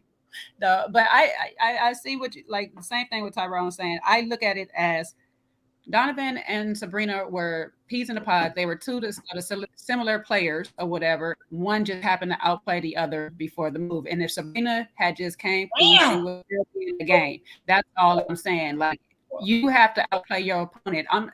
We can agree on this, but as soon as you start moving shifty, or if I start changing my position, I'm coming clean with mine. Period. Like we're taking that off the table. So when you come with it, it's like, I already beat you to that move. Right. I already beat you to that move. This is still a game. So you saying they win the Ready to Love award for this season of Petty Movers of the Year? Yes, indeed. Yes, indeed. Damn. But they still can't out petty me. Yeah. There's a little bit of that to it, but they obviously, if you saw the way that they referenced the kiss, and you could see that in their eyes there was a certain amount of emotion to where they actually enjoyed that part of their relationship. Oh yeah. Right. So I always say this: you can't hate somebody you never loved, right? And so because there was such a certain vibe with them, now you got the other side. The extreme was the love. Now you got the hate, right? Because they really if they could have just, I can't say it because it's the same as, but if they wouldn't have just failed to communicate, you know what I'm saying? Yeah. Jay, I was saying that. If they would have had a counselor, man, they be at the end. They be on some Clifton and Joy stuff. I I really think think that, man. I was saying that I about think the they just was emotional both afraid maturity. that the other one wasn't ready to commit. I think that's really where that was, because they're both very similar situations coming out of stuff. I think they both were just really scared that the other one wouldn't say yes. Yes, and it all kind of makes sense, allegedly, right? Because now I could kind of understand why Donovan was saying that Sabrina was moving funny, because he's aware of the kiss. Yeah. But when Sabrina still chooses Demetrius at the retreat, now he feeling some kind of way about that, because he knows of their background and their history. So when he gets to that date, he's heated. You know what I mean? Acting, saying things like, alluding to the fact that she wasn't being real. She was moving this way, but doing something totally different. So it all kind of makes sense now. Yeah, he was in his emotions because she was playing like a man. That was the thing. That was the main thing. He was in his emotions because she played like a dude. End of story. Because he just wanted her to choose him, and she didn't. She was taking her time. Like, look, she played like a player, and that was it. I'm just like, y'all can't pick one and not pick the other. Some of us out here know how to move accordingly. Okay. And I hate that we're saying that like she moved like a dude, but I agree with it, because that was really, she was on some cerebral player type, moves for real. So I'm not mad at that. I wasn't gonna curse, but I was like, if you're gonna let a kiss come between our love, I'm just saying, thank you, Tyrone. There's something really wrong here, baby. Just a kiss. Just a kiss on a dating show. And this is part of what we sign up for. We know at some point you meet somebody's friends, you meet somebody's parents. This isn't atypical dating here. This is something different.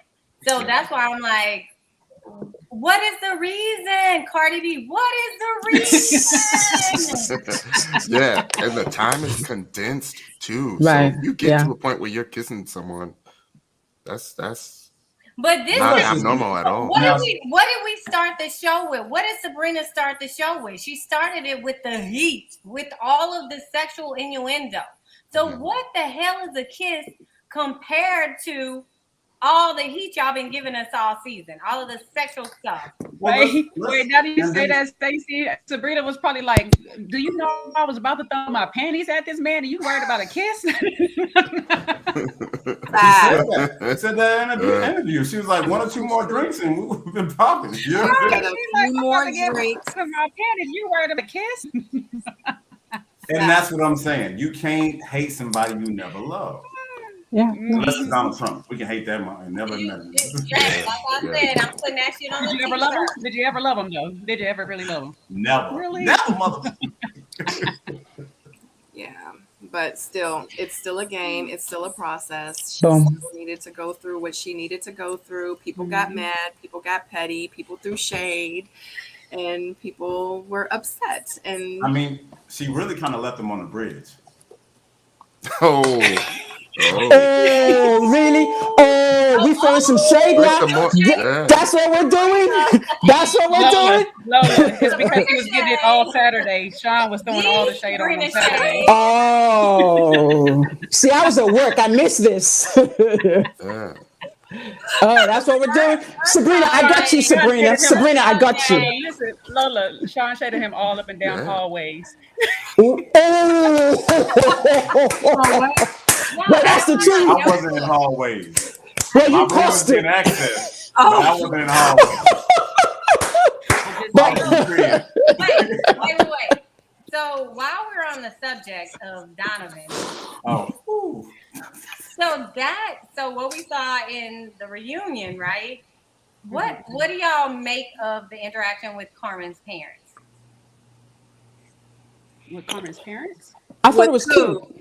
You talking about with Carmen? With Donovan and Carmen's parents? Donovan and Carmen's parents, wasn't it? Oh no, that was the episode before, right? Wait, are you going out of order? Out of order. All of this shit runs together for me. Yeah, I was getting ready to say it's the reunion now. So okay. My bad. We have a level of decorum in these rooms. We have I thought that Simone in the house. We got. Out there. My I bad. loved My her bad. daddy. I'll just say that. I loved her daddy. Go ahead. I said it. I loved her Stacey. daddy. No, Oh, that's I mean, oh, I was that's it. asking a question. I was asking a genuine question. Like, I thought it was a cute interaction because both you can see where Carmen is from when you look at her parents. Her mother's a pastor, and PKs always tend to be a little different, and you can see that in Carmen. But then her dad is also what he was in the military, so he's very firm, and you can see that structure in her professional life. So you can see where she comes from, and he's also funny. So I thought it was a cute little interaction. They asked him hard questions, but they didn't push. Because they asked very particular questions. He didn't answer the questions properly. Can Carmen discipline your children? Oh, she don't need to because I have good kids. That's a lie. Kids will be kids. Well, his kids are grown too. His kids are teenagers, so you can't. Teenagers act out, but you still have to I'm decide sorry. if you're. I have different kind of. I'm sorry. I have different kind of teenagers. I'm sorry. So if you're in a relationship with someone, it's a serious relationship. Let's say you get married to this individual, but there's going to be a time. But there'll be a time you need to. He'll sit down with his children and have a conversation with them. You'd have to discuss this before you get married. You don't want to get to a point where after you're married, either the kid or you say, well, you can't talk to them like that. That's not your kid. And so that's where the father was going at. You have to have decided, how far am I going to go in joining you in parenting these kids? Even if they're teens, sometimes you have to talk to them about passage of life, but you still have to have these conversations. So that's an important conversation to be had. And of course, his cheating thing too. Oh, well, that was in the past. That doesn't mean it can't happen in the future. But the parents were respectful, I think. So I thought it was a cute little meeting. Oh yeah, I definitely think they came with good cop, bad cop, like all parents should do. I think they did it perfectly. Like I think her parents are the cutest. I love them. Okay, I think it was a Sabrina. good balance. It was definitely, as a dad. I'm ready to see Sabrina's next proof. Oh, go ahead, Jerry. My bad. Oh, I had it up. Am I on mute? Oh, okay. Am I gonna have to deal with this all night from this one? From this one? From Stacy? Yeah. Yes. You know we got the same last name. My namesake over there she just ain't. Oh, it's 'cause she What got y'all the didn't girls know out. is that Jay and I were previously married. That's All right. tell them yet. We gonna say that? You took us several times, Stacey. So this is how she act when she got the girls out. Is that what's going on? She don't. Baby, She first don't of know all, that. I couldn't be I doing know all that. that. I would have had a flip flop all out of myself. That was Know how that the when the girls is out. hell of a tape she had. I need to go and DM her and ask her where the hell did she buy that boob tape from? Like, let's start there. Oh, who, Carmen? No, Joy. Oh, okay. So oh God, I don't even know where we are. I don't think I really, oh, okay. So, like we've jumped around so much. Okay, so next they started talking about Carmen's connections, the one she had with Paul, etc. But I mean, we were like bouncing all around, and I kind of put those pictures up with like her contacts and stuff like that.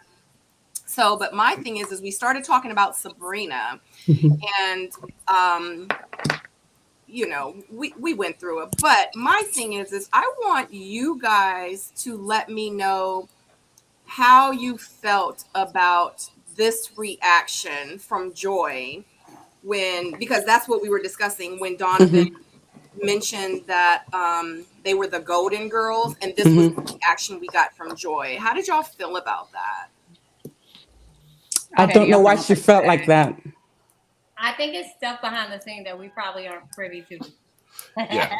But we need to go with girl, is that legal? Because she be privy to a hell of a lot of shit. Girl, is that legal? Let's go. Uh-huh. So I think it comes from Joy feeling some type of way about hearing that Zakia had said, "I'll take your man." Ooh. If you F with me, I take your man. Your man. And you have to remember, like, they tape things not necessarily in the order that we're seeing it. So the "I take your man" conversation could have happened earlier in the day, and she may have felt disrespected by that conversation. And that why would she lash out on Sabrina though? Because she did say so. It kind of made me feel like it made sense for her to do that at that moment, because she was like, "Yeah, Donovan, yeah." when he was like, be quiet, Golden Girls or whatever, like he was attacking them. Because if it is like how who said it? Who said it about it's a fragmented cast? So I think that's the probably groups. just a That's clique. part of the I group. think That's the group it's a dynamic. fragmented last year they cast, had and one. I think that's the new name for the new clique. Yeah, it's for and the if whole it's going clique. like Simone said, in certain orders and stuff like that, it could have came after Sabrina had injected her into that Tory situation because she highlighted Joy into that or whatever. So it could be the attack to Sabrina. I don't know. You know what I'm saying? Yeah. So Yeah, and allegedly we ain't seen nothing yet. Did he Oh, say for real? allegedly? yeah, Tyrone just said allegedly. allegedly. Oh, all right, viewers, y'all know what to do. You're lucky I got school every day. I feel like production was just getting us primed. No, For more, like I've heard for that more. this second one is something else. Oh, and I ain't yeah. gonna say what. Oh, it's fire. What you ain't gonna say, Jay? You've been saying so much. You said you were coming with it, so to speak on it. What you gonna say and stand in it? I forget that this is breast Stacy, and she a little bit extra today. I totally forgot about you. Got the girls out, so It's a Monday. I decided to have Oh my gosh. some extra yeah, company. bring them out, bring them out, bring them out. Better start her week off right. This is workout station, so Fair enough. You go to the gym like week this? off right. Yeah, you're right. Oh Lord. Okay. I don't want to stand up on them. I ain't even noticed, Jay. Here I am to allow things to be seen. Yeah. But I thought the comment was funny, Hey. especially the moment of tension. I thought the comment was funny, and then the follow up. I don't know if y'all went to Donovan's page. It's like Donovan Not Kid Roper, Eric on here. Mm-hmm. but he did the Golden Girls thing, and singing it, and it was Multiple hilarious. Hilarious. I Donovan is quick on the comebacks, man. I've been on a live with him, and he's quick on the comebacks. I saw. Thank you for being a friend. Yeah. I'm a friend. I'm a friend. What? I'm a friend who? You a friend? What? Yeah. Like, how do y'all feel about that? The fact that because that happened on the show, on the reunion, and then he comes on his social media and he reenacts the Golden Girl song on a reel. Like how does I've always mentioned petty. the difference in emotional maturity between the groups. I've always y'all know mentioned what that. I said. Y'all already know where I stand about Jenny women. I have not matured Jenny from women. my petty levels. But they're all going at it. They're all going at it. So I think it's childish. When you fight petty, it's different. childish. Everybody fights different. I'll be a child all day. That's what I'm saying. I have a different petty level, and I'll not be mad at that. But I think the point here really is when he threw out that, be quiet, Golden Girls, he never really answered the question. So that was the thing. He was here to distract. He did distract, and that was it. Like Like, there's a lot of that going around. It didn't matter. yeah, but not that may be the case. But right now, in this point here, he distracted and he didn't answer the question. That was a key question. Like, be quiet, Golden Girls, and Joy's cackling, cack. It wasn't that funny to me. Okay, I get where he's going with it, but it was neither here nor there. The point here is they said something, address it. Okay, you cracked the joke, address it, but they never got back to it. So, and then to go back into his IG, to get back into, give me a second to get back to his IG, him continuing. Okay, it's a joke, but now the joke has expired. We never really got his answer because I'd love to hear, did he really say that or were the girls making it up? Because he could say the girls were making it up. I don't know, but I never really got to hear that from him. That's a curiosity. Maybe it might come back in part 2. I don't know. But he was talking about, that was the whole thing of him telling them to be quiet because he's like, you weren't even there, you've been gone, this and that, and he was basically saying it didn't happen, and that was their and whole. Then Precious got mad, and it. Yeah. So for clarity, does everyone know who the Golden Girls are and why they are called the Golden Girls? No, we don't know who they are. So can allegedly. you tell us who allegedly? I don't know. I'm just asking for clarity. You're talking about the show. I want some clarity from the Tyrone right now. I mean, allegedly, what was it? Precious, Takia, and Sabrina? No. I think it was Sabrina. Did I get the third one? Precious, Takia, and Sabrina. But I'm not sure why they're the Golden Girls. Does it have anything to do with what Laverne was saying when he was like, we know y'all have A friend group. The implication is they're going to be old with no men, all stuck with each other. Oh Okay. wow. No, I didn't even go that far. Nope. I didn't I think didn't about even. that. That's even Damn, funnier. girl. I'm sorry, I'm Eddie. I'm sorry. It's not fair. I'm sorry. Wow. Shit. Whew. That's I crazy. am not saved. I'm sorry. Wait. Let's talk about the elephant in the room because you just showed the elephant. Oh yeah, please. Show Eric again. Yeah, go ahead. Talk about this. Did you call that man an elephant? Yeah, this I felt like the audio here was clear. That it was really, really choppy. They cut out a lot of things, and I felt like he just was trying not to get it to a point where he can't recover, as a businessman. Yeah, Because I felt him when he was like, I think this is really getting out of hand right now. but he didn't make it any better though. Like he continued to make it a slightly worse. Yeah, he can polish up his wording. I felt like they both explained their parts. He needs to call Simone. He needs to call Simone. Yeah, what he could have done better is when she said, I think she said, I would have liked it earlier. And for him to say, what could I have done to make it earlier? That's him not really recognizing like what her apology acceptance is. Earlier means earlier, not earlier to him, because he said, I did send a text that night. Well, that's not earlier. Should have to her, maybe it should have been immediate. That's all, And I think his energy, the energy he had directed towards her was also the wrong type of energy. It's one thing to apologize and then, because she accepted the apology, but then after that, he started getting a little crunk with her. That was the problem. And I think she felt that as well. And of course, when nephew Tommy came in and started trying to feed him lines that maybe he didn't know, he read signals wrong. And when he said, no, I didn't read signal. So everything just became a mess. But I think if he went there to do damage control, he should have just kept it clean and short. You know what, Takia, I'm sorry it happened. Boom, boom, boom. Shut the door. But he kept going. That's where I think he went wrong. Because you can say an apology and take it back and look like he was taking it back, or it looked like it wasn't sincere. It might have been sincere at the time, but at the day of the reunion, when he started having his little, like the energy he was having, almost cursing, like then he'd have raised his apology. So keep in mind, allegedly, there was some communications going back and forth between the group.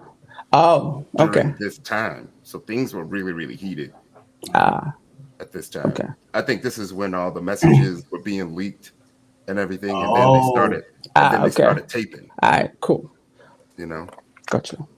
And that's what I was going to say, Tyrone. I think it's just so many moving parts to this whole thing. And it's really sad because even there, we understand that there was outside influences as far as people she say disrespecting her and all this stuff as more so than just their problem that they had. And I think that made the issue even worse is it didn't stay with them too and possibly production, that it started going to everywhere else and involving too many other hands up in this, and it just got too far down this hole with the two of them. And I kind of wish it never got this far because I think it could have been resolved a lot cleaner and a lot sooner.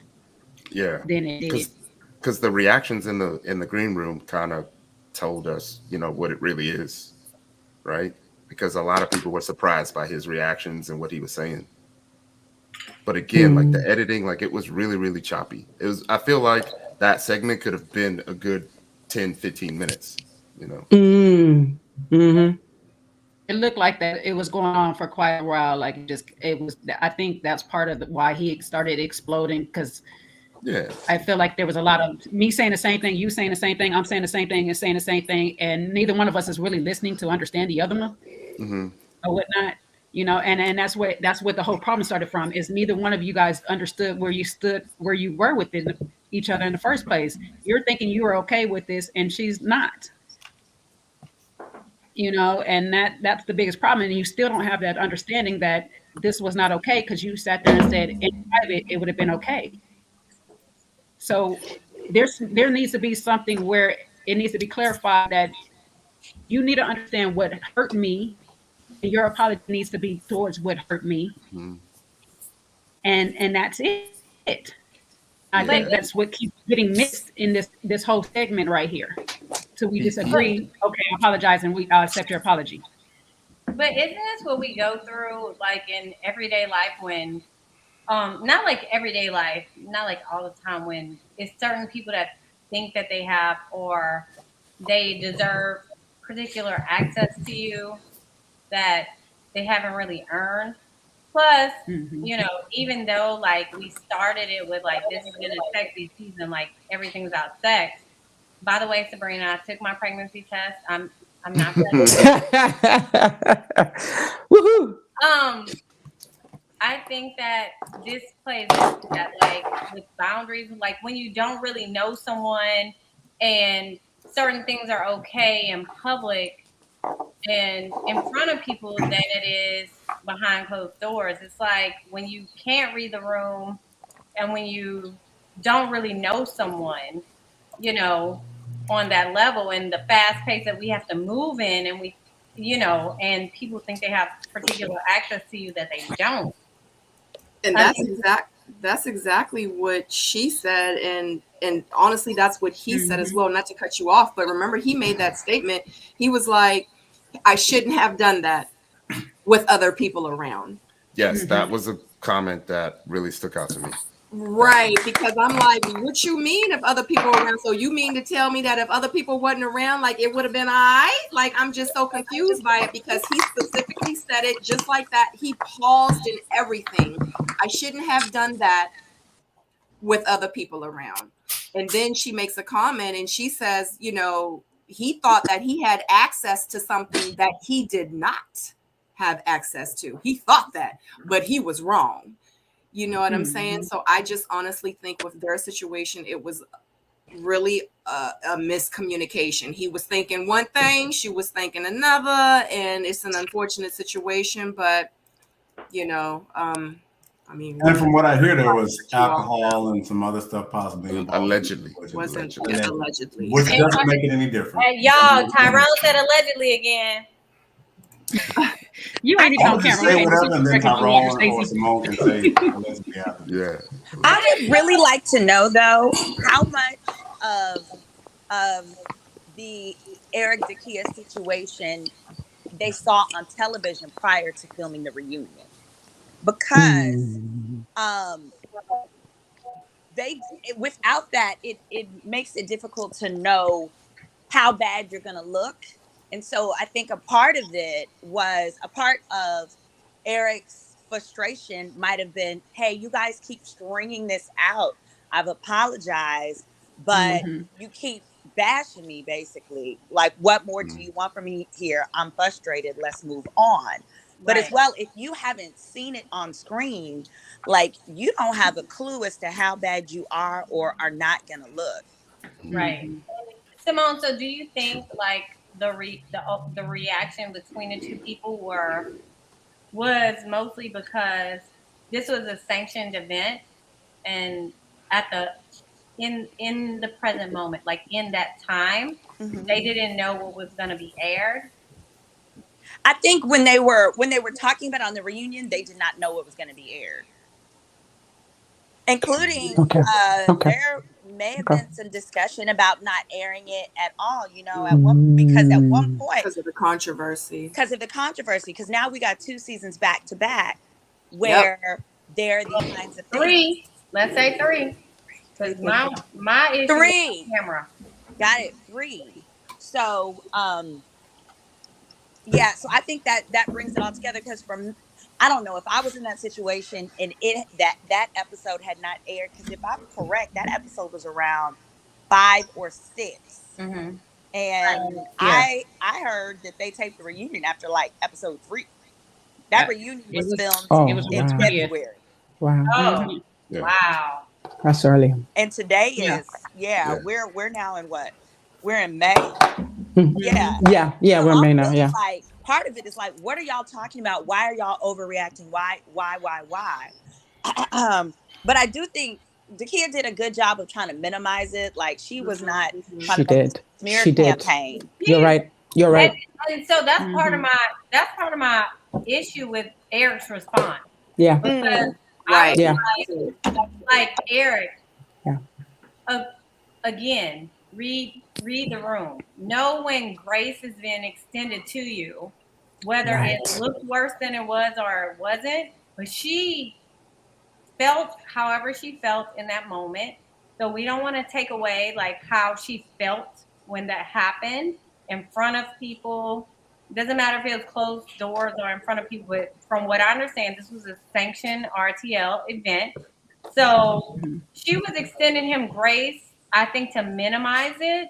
And I think like the expectation was, hey, like receive the grace that I'm giving you and just move in a classy manner after the fact.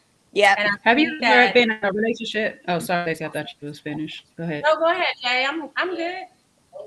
I was gonna say, have you ever been in a relationship and you got into that argument where you're trying to get your point across to that person that just don't seem, they smart, but they just can't seem to get your logic or whatever, and then Yeah, like just get so frustrated. you too smart to be acting this dumb. And that's how this conversation Period. seemed like it got to or whatever and stuff. He's tired because you keep saying the same thing to me, but you're not getting my point. My point is you hurt me in this manner, and that's what I'm saying. But I don't see it. I say it, I didn't hurt you in that because this is this. It's like we're gonna keep going back and forth for what?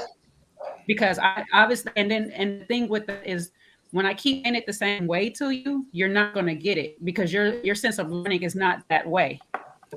Right. So sometimes we change the course of how we're telling that person that why this is affecting me this like this, because the way they pick up stuff might be totally different of how we pick up things. Some people pick up obvious, some people have to be explained every single detail Yeah, in of his it. defense, And Right. I mean, I can Tyrone and his sorry, Tyrone. Tyrone, you can go, but I'll go ahead and go on record and say I can understand his frustration. Like we can understand, like, oh, I fumbled on a play. Like, my bad. I mean to offend you. But from what he said, he was blocked, and I think he got upset that he didn't know. He had no thermometer of the room, and he didn't realize that other people had observed it. And to my understanding, it wasn't Zakia that brought it to production. It was someone else. It was other cast members. So I think that in the moment, she's feeling shamed and embarrassed, which is normal for us girls. And for him, he's like, well, I thought we were somewhere else where we weren't. And, like, I don't know what's going on. So I think that they just, what Jay, what's your thing called? Having a failure to communicate too. Yeah. Like, he had no thermometer at that moment. I think in the moment, he made an apology at that moment. And I think that it doesn't matter at what time, the 11th hour he gave it was going to be wrong regardless. I mean, his actions were wrong in itself, but how he proceeded, like when someone hits your chest and be like, dude, really? Like, and he reacted like that boyfriend. What I do? What happened? No, but I think he didn't say what did I do, what happened. I know, but I'm just saying that's that logic. There's like I didn't do nothing wrong. Right. I'm not diminishing or discounting his apology or the fact that he's sincerely apologetic at this moment. I think how he felt like, oh damn. I think he felt the oh damn moment later than what she felt. You know what I mean? Yeah. So I definitely wasn't going to defend his actions. I just feel like there's something that's going on for him to sit on that stage and clearly say that he wasn't getting it, right? That they weren't on the same page. So I'm guessing like there's a normal way that a person responds to something where they feel that they've been wronged. And it just feels like there was something there with that communication of her expressing how severe it wasn't clear to him. And it seems like that may be something with her where the communication and identifying things that are clear and expressing that may be something that she could struggle with. but it was also like, he was like, damn, like, when you're in a relationship and you're like, damn, like you was mad about that. Like, I had no idea that it was like this. But now that I know it's like this, I'm apologizing. Right.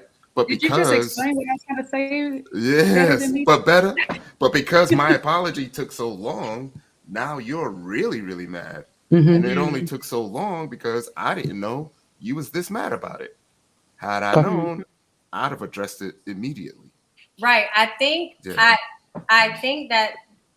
is evident in how he responded. I think what we saw from Eric was exactly what Tyrone said, was clearly evident. He didn't receive it as that. He didn't know. He didn't gather it as that. I understand that. I think also what he missed was in that moment, again, the Kia was extending him grace. Maybe she didn't want to embarrass him in front of everyone.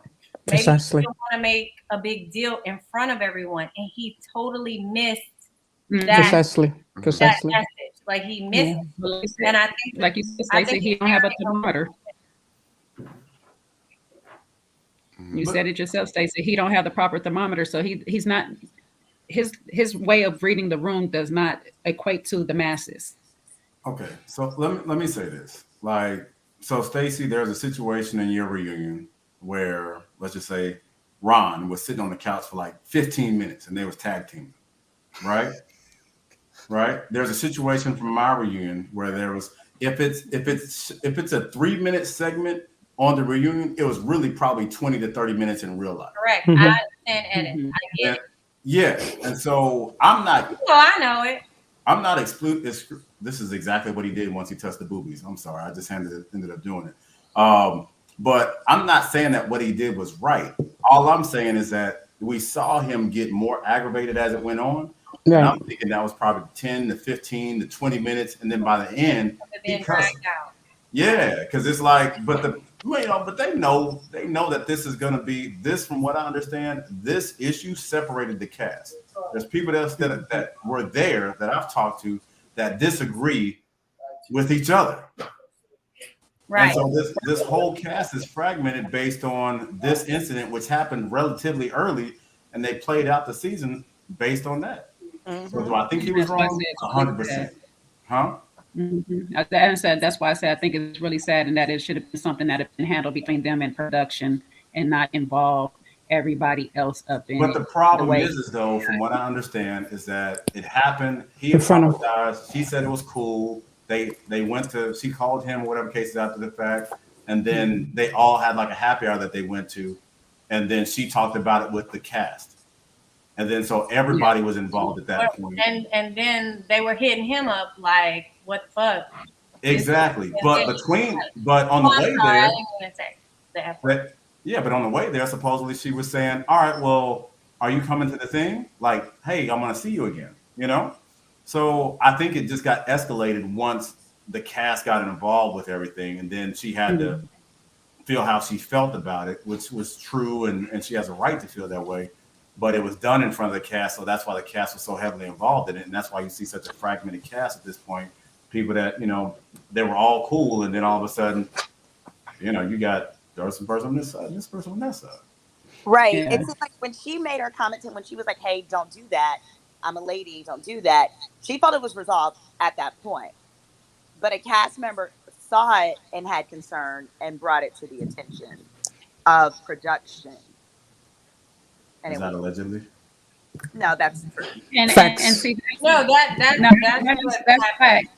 That's fact, and that's where I have the problem with, because that should have been her being able to take that to production and handle it, and her talk to Eric directly and stuff, and so everybody else inserting themselves. And that's why I'm saying this is why the divide is here, because too many people were involved where they shouldn't. Now, if production seen it and did their job and had to do their instant report, then that's what it is.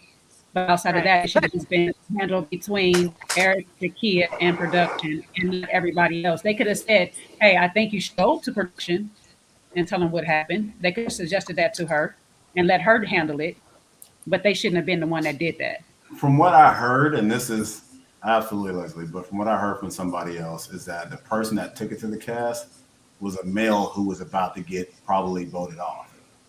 And so because he had just kind of ruffled enough feathers. And so in these situations, it's like, hey, if so and so goes, then I don't have to go. And then they raise the issue and raise it up, See? right? And see, Okay. now we Okay. all divided. Okay. Exactly. So from what I understand, I don't remember whether he was there or not, but I mean, we all know from what she he said was that there. Donovan was the one that took the picture. She was still interested in Donovan, and Eric No, was in Paul the was picture. And Paul admitted to it, seeing Huh? it, right? And Paul clearly admitted to seeing it. Yeah, exactly. Yeah. And that's actually what they said was that the reason she got offended and upset at that time was because Donovan was taking the picture and she was really feeling Donovan at that time. Wow. And she thought that her chances would be ruined because she's like, oh my God, like Eric's over here thinking that he got something with me, like me and him, we about to, but in real life, she got something with Donovan. But this goes back to the Jenny women on the cast. Well, this is alleged. This is what I may drink allegedly. every time I Stacey don't say Jenny know women. facts. I don't know. But I think it doesn't matter who Yeah, would have seen it. I think the problem becomes you don't want people to think that they can behave that way in public. Yeah, like if it was a one-on-one situation, if it happened in private, it would not have been as big of an issue as if it happened with a third party, whether it was somebody she liked or a guy that was a cast member. The problem is you don't want men to think you're cool with somebody just coming up touching. Right. Yeah. I mean, it's your whole booty. Yeah, exactly that. Yeah. Right. Out of So all body parts.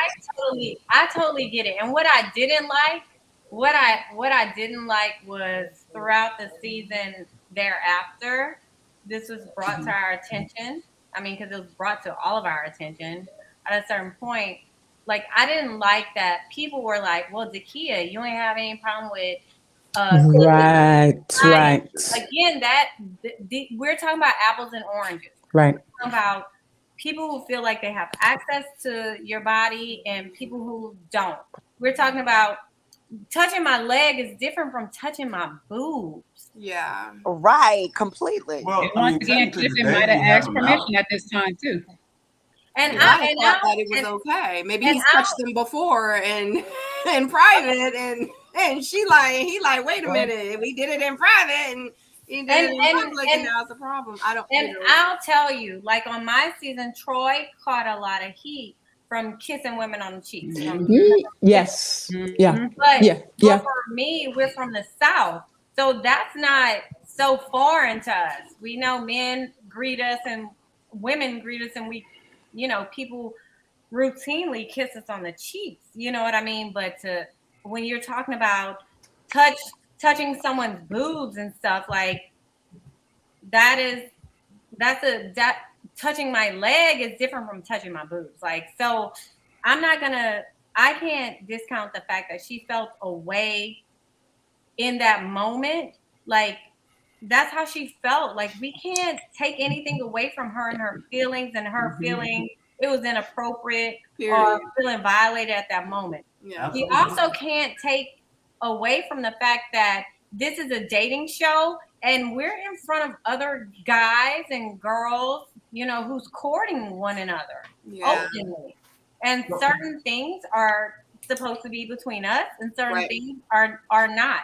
So to elongate her embarrassment of this matter, which is improper to me. It was I clutch my pearls every time I think of it.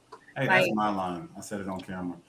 Quick question though. So I just remember they was calling my boy Troy Mr. Kiss Kiss Trip Trip. And that was such a good party all season. I miss it. And the other thing with Donovan. Got too many damn D's. So with Donovan, right? He's taking the picture. Now that we know, Donovan sure was peeping everything and how females were moving with other guys. Yeah. Well, the kid would have been in her well within her rights to be like, wait a second, you're gonna mess up my. Because you can see the Sigma male in the room kind of peeping everybody low key, like, okay, I see that's how you. Is that a new word? A Sigma male? God damn it. God damn, Jay. Look it up. I got it. Look, so I got it from Kojo and his analysis of me. But it's so true. But that's what I would do. I would sit and peep and look at how you moving. I ain't gonna say nothing. I'm gonna just make a different decision. And so I think the kid was well within her right to like, okay, wait a second. Donovan's peeping. You just grabbed my boobs in front of him. I gotta correct this right now. Yeah. And There's nothing wrong with setting a standard for how people should treat you. I'm not saying there's anything wrong with it. No, I'm not saying, listen, Sigma male, number one. I'm not saying there's anything wrong with it. I'm not saying that it's anything wrong with that at all, like your perspective at all.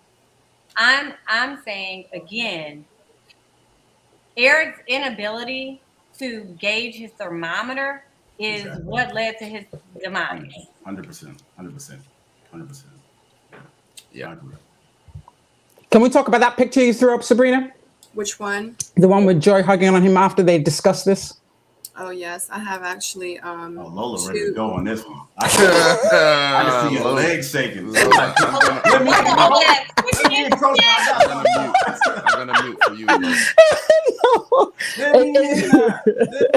I have two. See this. And let me just start with Joy has been one of my favorites from beginning of the season. She found her love interest early on. But my problem with this scene right here is we've kind of broken down, the misunderstanding Eric had with Dakia, blah, blah, blah. But the truth is, where the defining point is that Dakia felt offended. Dakia said she felt violated because he touched her in public. So she had an issue. Regardless of whether she was touched by other guys or this or that, she had a problem with it. So therefore, an apology was required. But what I don't understand is at this point, where Joy is now sympathizing more with Eric than with a fellow sister who says, I felt violated. Is there a backstory that I'm not aware of?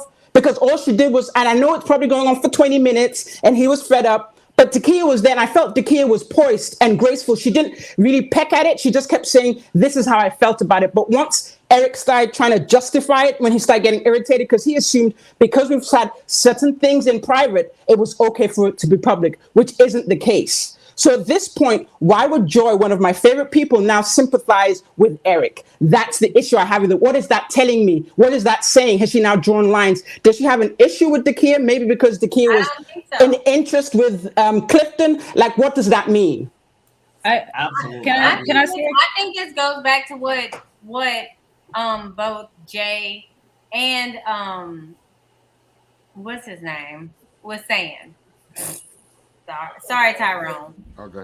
His name is on the screen. Like they were probably like, this was probably like an hour-long discussion, and she was like, "Woo, okay, glad we're done with this." We don't know when this clip was had, when it was made. We don't know if it was after he was emotional. We really don't know when this was inserted in for us to see. To me, that looks like a friend comforting another friend. Right.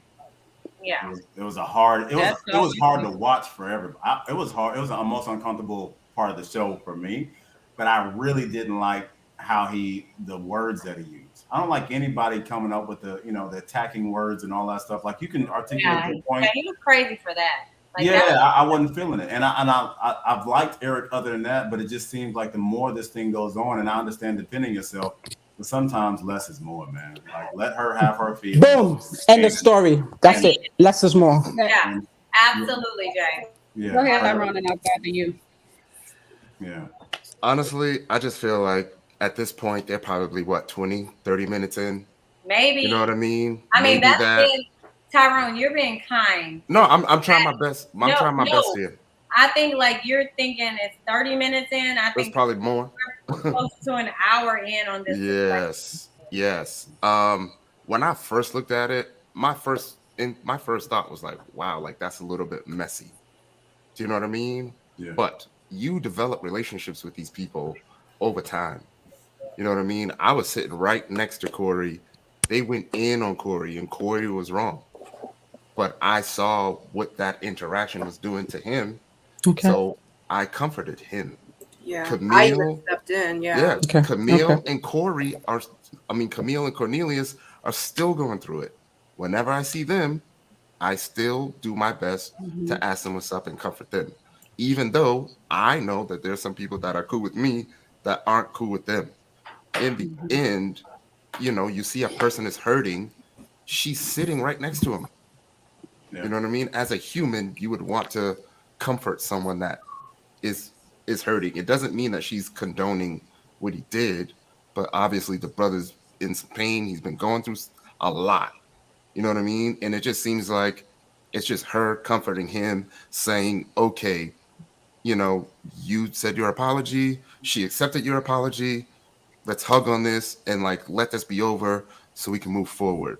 I didn't really take it as messy after looking at it, a second and third time. Can I say something real quick? Please. Real quick before you say that. Okay. Since we have to retire your nickname as Logo, can we now call you Switzerland? I got there's a funny story about me being Switzerland. Okay, all right. So with Switz, all right. I'm sorry, Sabrina. It's your show, and I just had to. I'm It's sorry. okay. Go ahead. So I too, Tyrone, watched this a few times because the first 1 or 2 times I couldn't see it, so I had to go back so I could see it. So the thing is when I watched the scene, I was like, oh, that's nice, because like Lola as well, I've loved Joy and Clifton from the very beginning. I've always been Joy's cheerleader. But this reunion with her, some of her actions to some of the comments and the different situations, it just didn't rub me the wrong way. I'm not saying that I don't like her anymore. I'm just saying it didn't rub me the wrong way. And it just showed me a side of hers where I just was like, hold on. Like it made me start to question her character slightly. Because when Eric was talking, he was like, he was talking to Dakia and he goes, I'm trying to be nice. And he says a cuss word and they beeped it. Right. And he says, like, I've never disrespected you. And when he was talking on it with that tone to Dakia, Joy starts to snicker and laugh. And I just was like, let me rewind that. So I've been having to do that. Okay.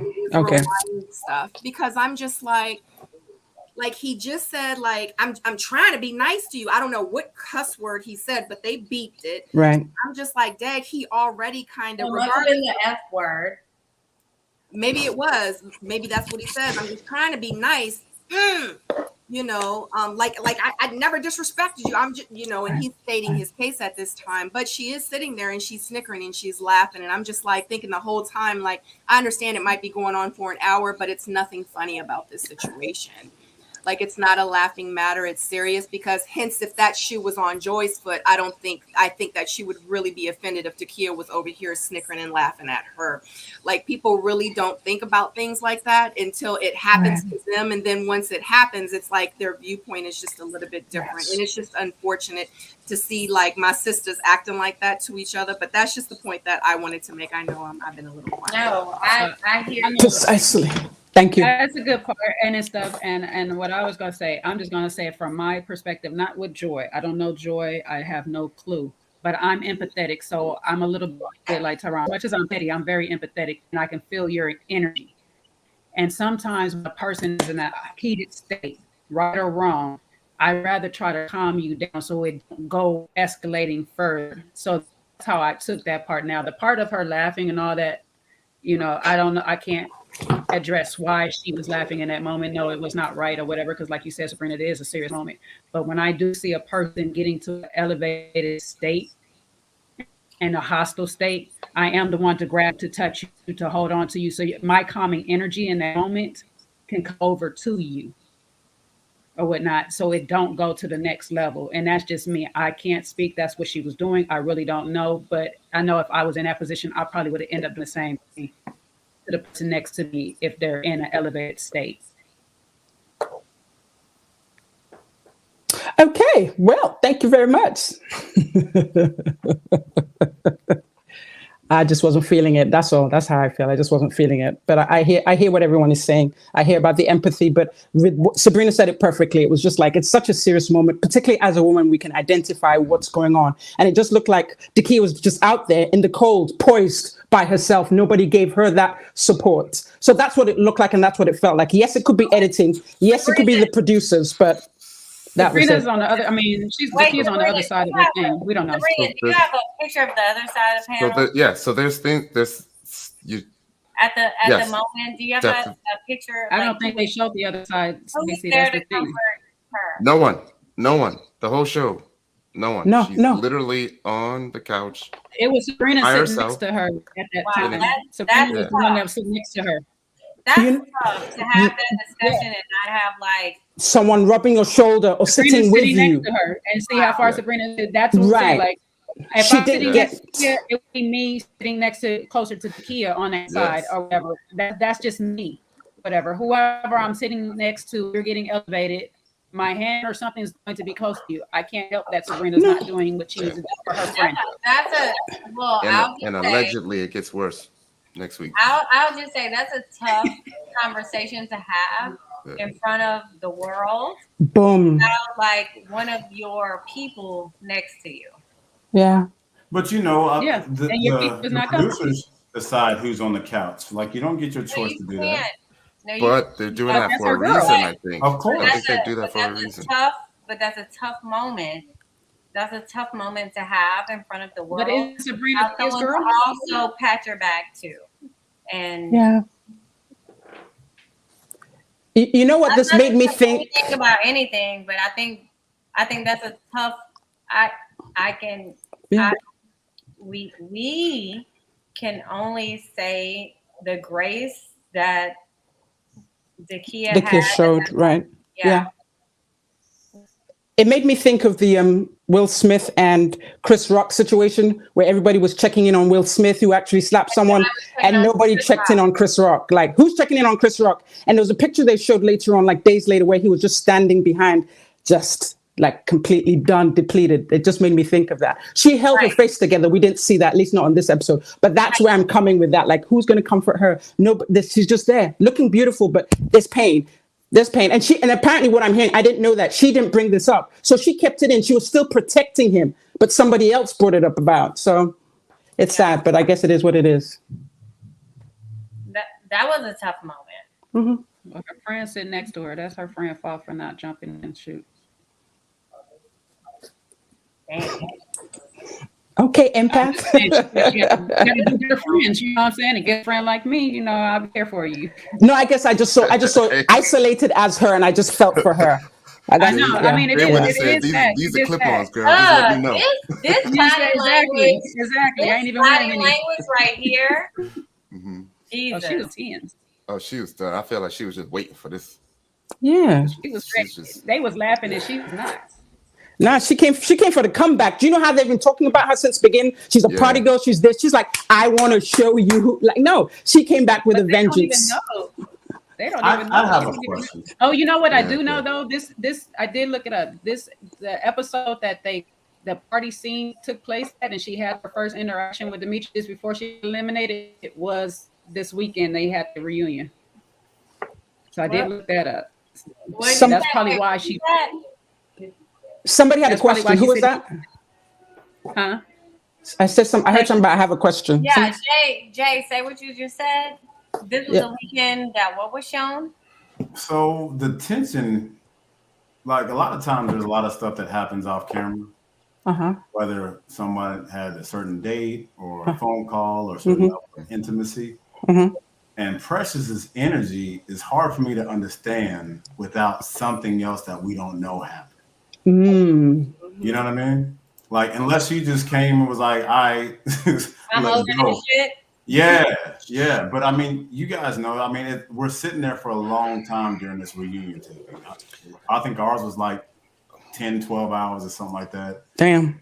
And I think everybody else's was pretty long as well. So to be able to keep that amount of energy, like you might walk in like, oh, I'm about to lay their ass out, and then I don't care anymore. You know what I'm saying? Like, yeah. You know, so it's just interesting that at this point in the reunion, and they're about halfway through, I'm assuming, that she still got this level of energy, and I'm wondering what's fueling it. Yeah. So I think the timing might be off for this, right? They could be showing hour 6 for them, but for us, we're 20, 30 minutes in. I think she clearly tells you, what she's upset about. You know what I mean? By the way she's addressing both of the fellas. Yeah.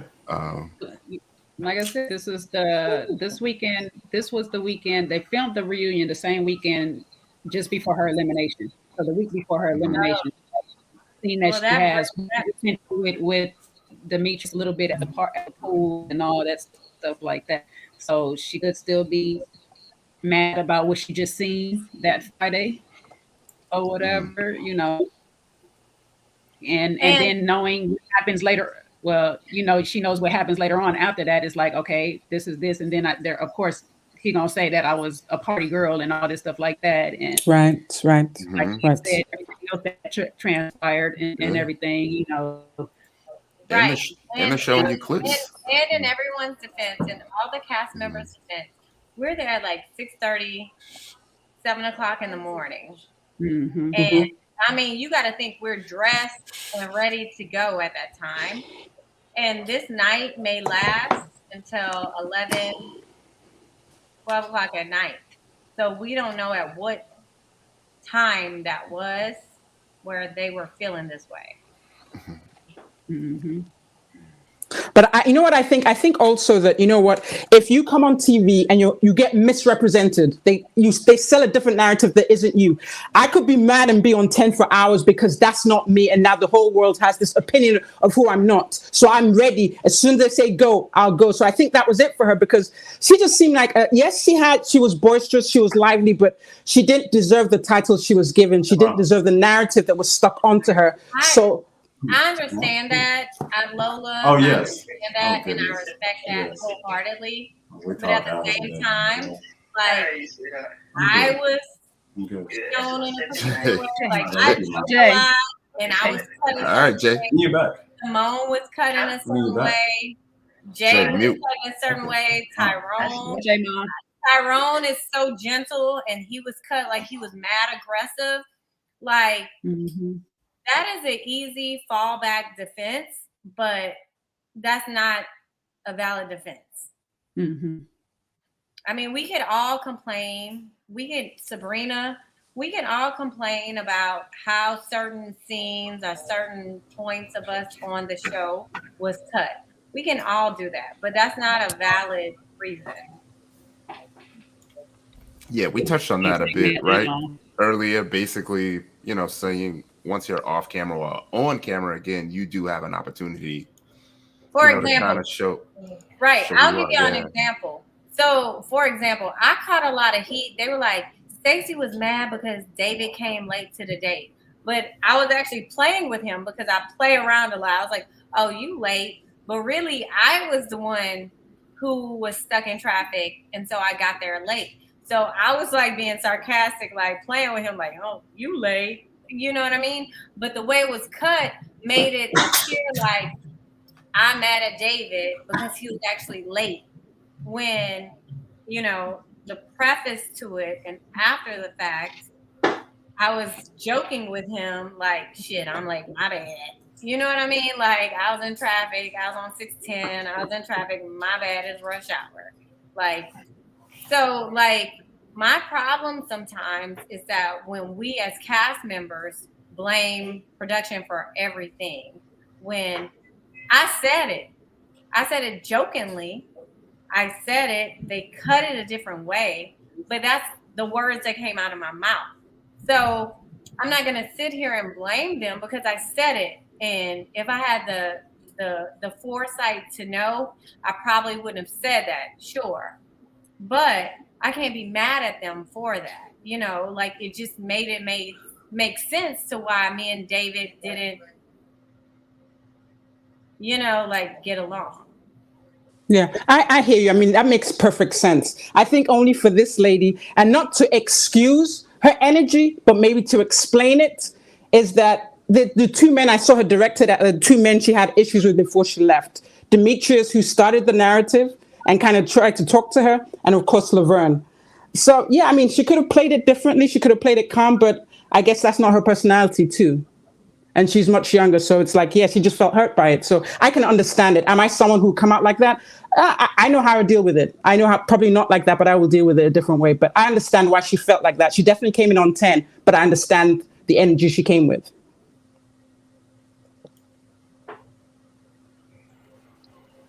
Oh, the guys are not talking. They're quiet. What you guys scared of? No, Like, I mean, like, she ain't got nothing. She ain't We're got nothing to mute. lose. She ain't got nothing to lose at this point. It can't get any worse You know than what I what they tacked to her. Yes, because if a guy you're meant to be interested in, because she liked Demetrius at one point, he's telling her about herself. That's embarrassing. Well, So yeah. Lola, Well, anytime any girl is you're giving giving me like a little bit of party precious girl, energy. I need you to scale it back a little bit. I'm giving you a little bit of what? A little bit of what? A little bit of again- precious energy. I need you to pull it again- back. Look, you on the front of your seat just like Precious. Who wants some? Who wants one? Look, Well, I get it. To agree with Lola, like the party girl impression is not the best one to have. Like for someone to say, "Oh, you're a partier," that means like you're not serious. You're just out here in these streets. Like, so I can understand why Precious would be fed up. Like, I'm not taking away from that. Yeah. But her response just made her look crazy. Let me It ask didn't help. though. So Lola, Simone, Stacy, do y'all have a problem with? Do y'all disagree with the fact that she did look like a party girl based on the editing? No, I don't disagree with that I at don't all. think she looked like a party girl. I look like she looked like a very outgoing woman that loves to have fun. She's energetic. She lives for life. Sabrina, And she's the all life due of the respect, you weren't on the list of the 3 women because I already know how you was feeling. I'm looking at your eyes. I'm looking at your eyes. So because go Go ahead. ahead. I'm sorry. I was trying to wait for everyone before I said something because I don't appreciate how people try to. No, Go but ahead. Go ahead, Stacey.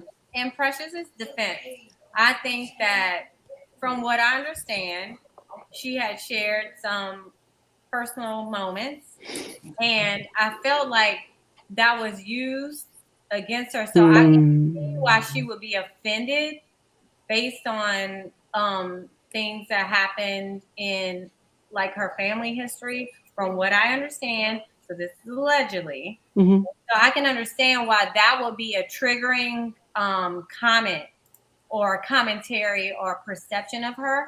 I can understand why she feel that way because based on what I understand about like some of the things in her family that should definitely be handled with a little more grace and consideration and empathy. I do think that was triggering for her. And I can only say allegedly, and this is me being very empathetic towards her. But, I can understand why that would be a triggering moment. Like, we might not like her response. We might not agree with her response at all. But I can understand why she felt that way because people knew certain things about certain things. And when she heard that being regurgitated, that's a trigger for her. Like we all have triggering moments. Like I told y'all, like I had struggled with postpartum depression. Like we all have people or ourselves or family members who've had like rough bouts with life that's beyond their control. So if someone's trying to hurl out, you're a party girl and you're like, now this is what happened in my family, or this is what happened. You know how I would feel about this.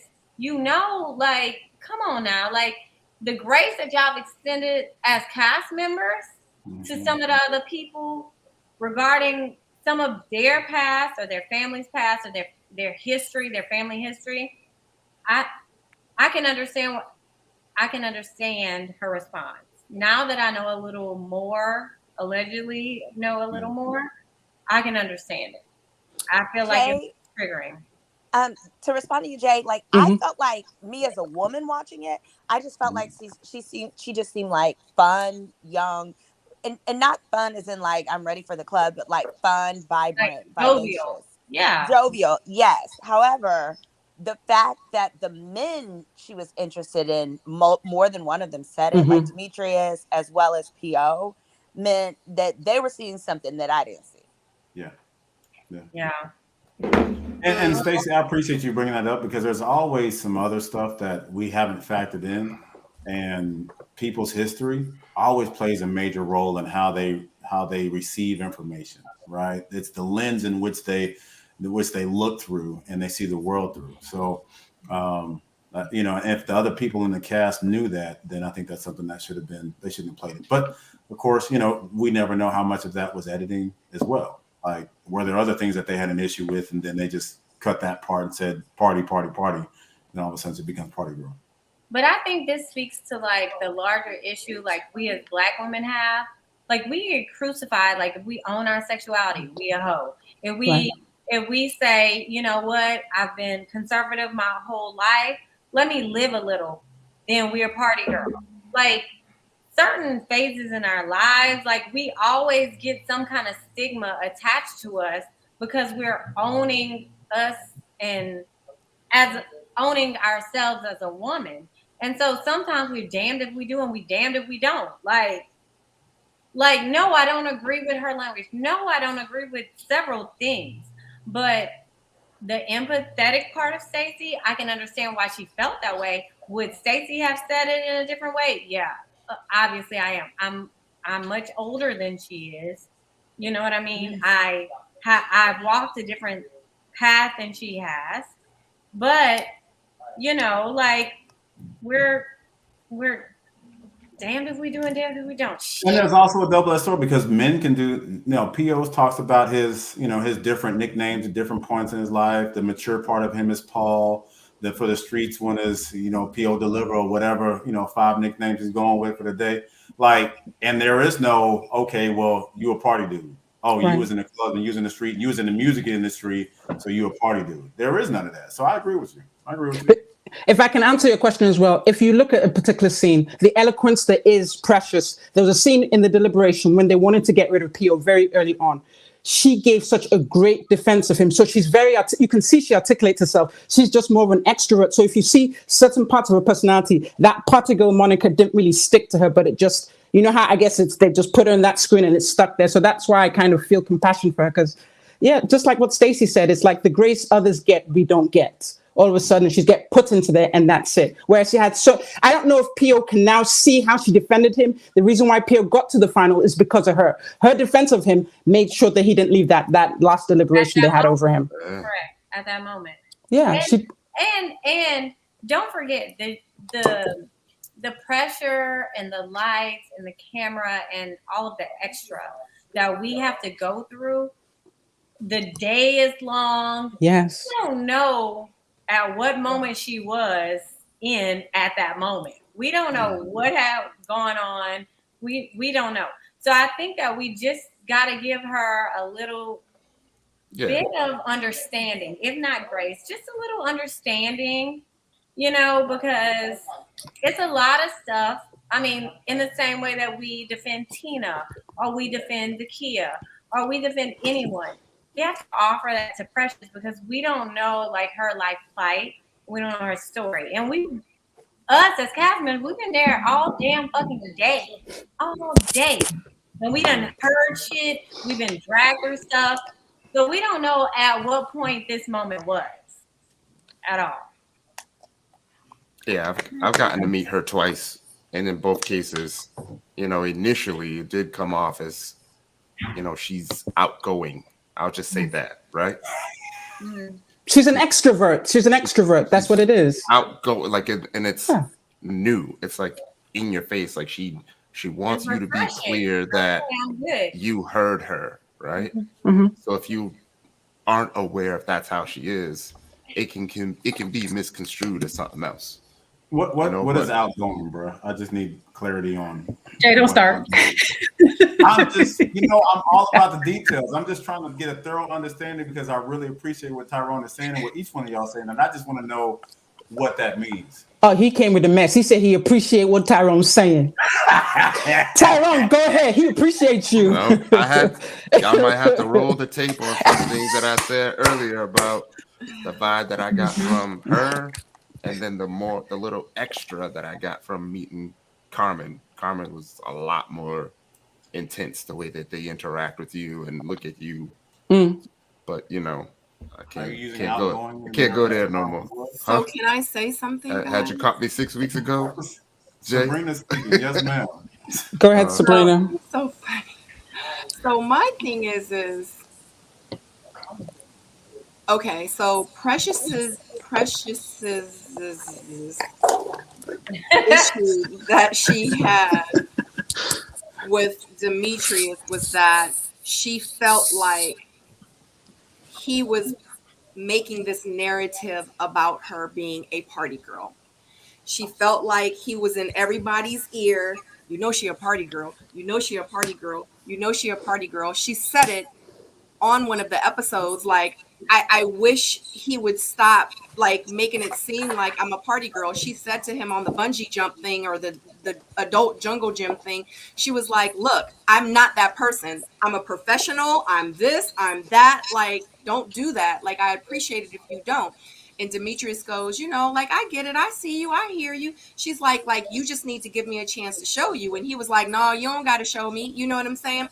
So still at the end of the day, like, she was trying to say, like, I appreciate it that you don't do that. But guess what? He kept doing it. So that was the issue that she had with him. Now, me per se, if you keep saying, okay, for example, anybody, he's a narcissist, he's a narcissist, he's a narcissist, and you're saying to yourself, I don't think I'm coming off as a narcissist. I wish this broad would stop saying I'm a freaking narcissist.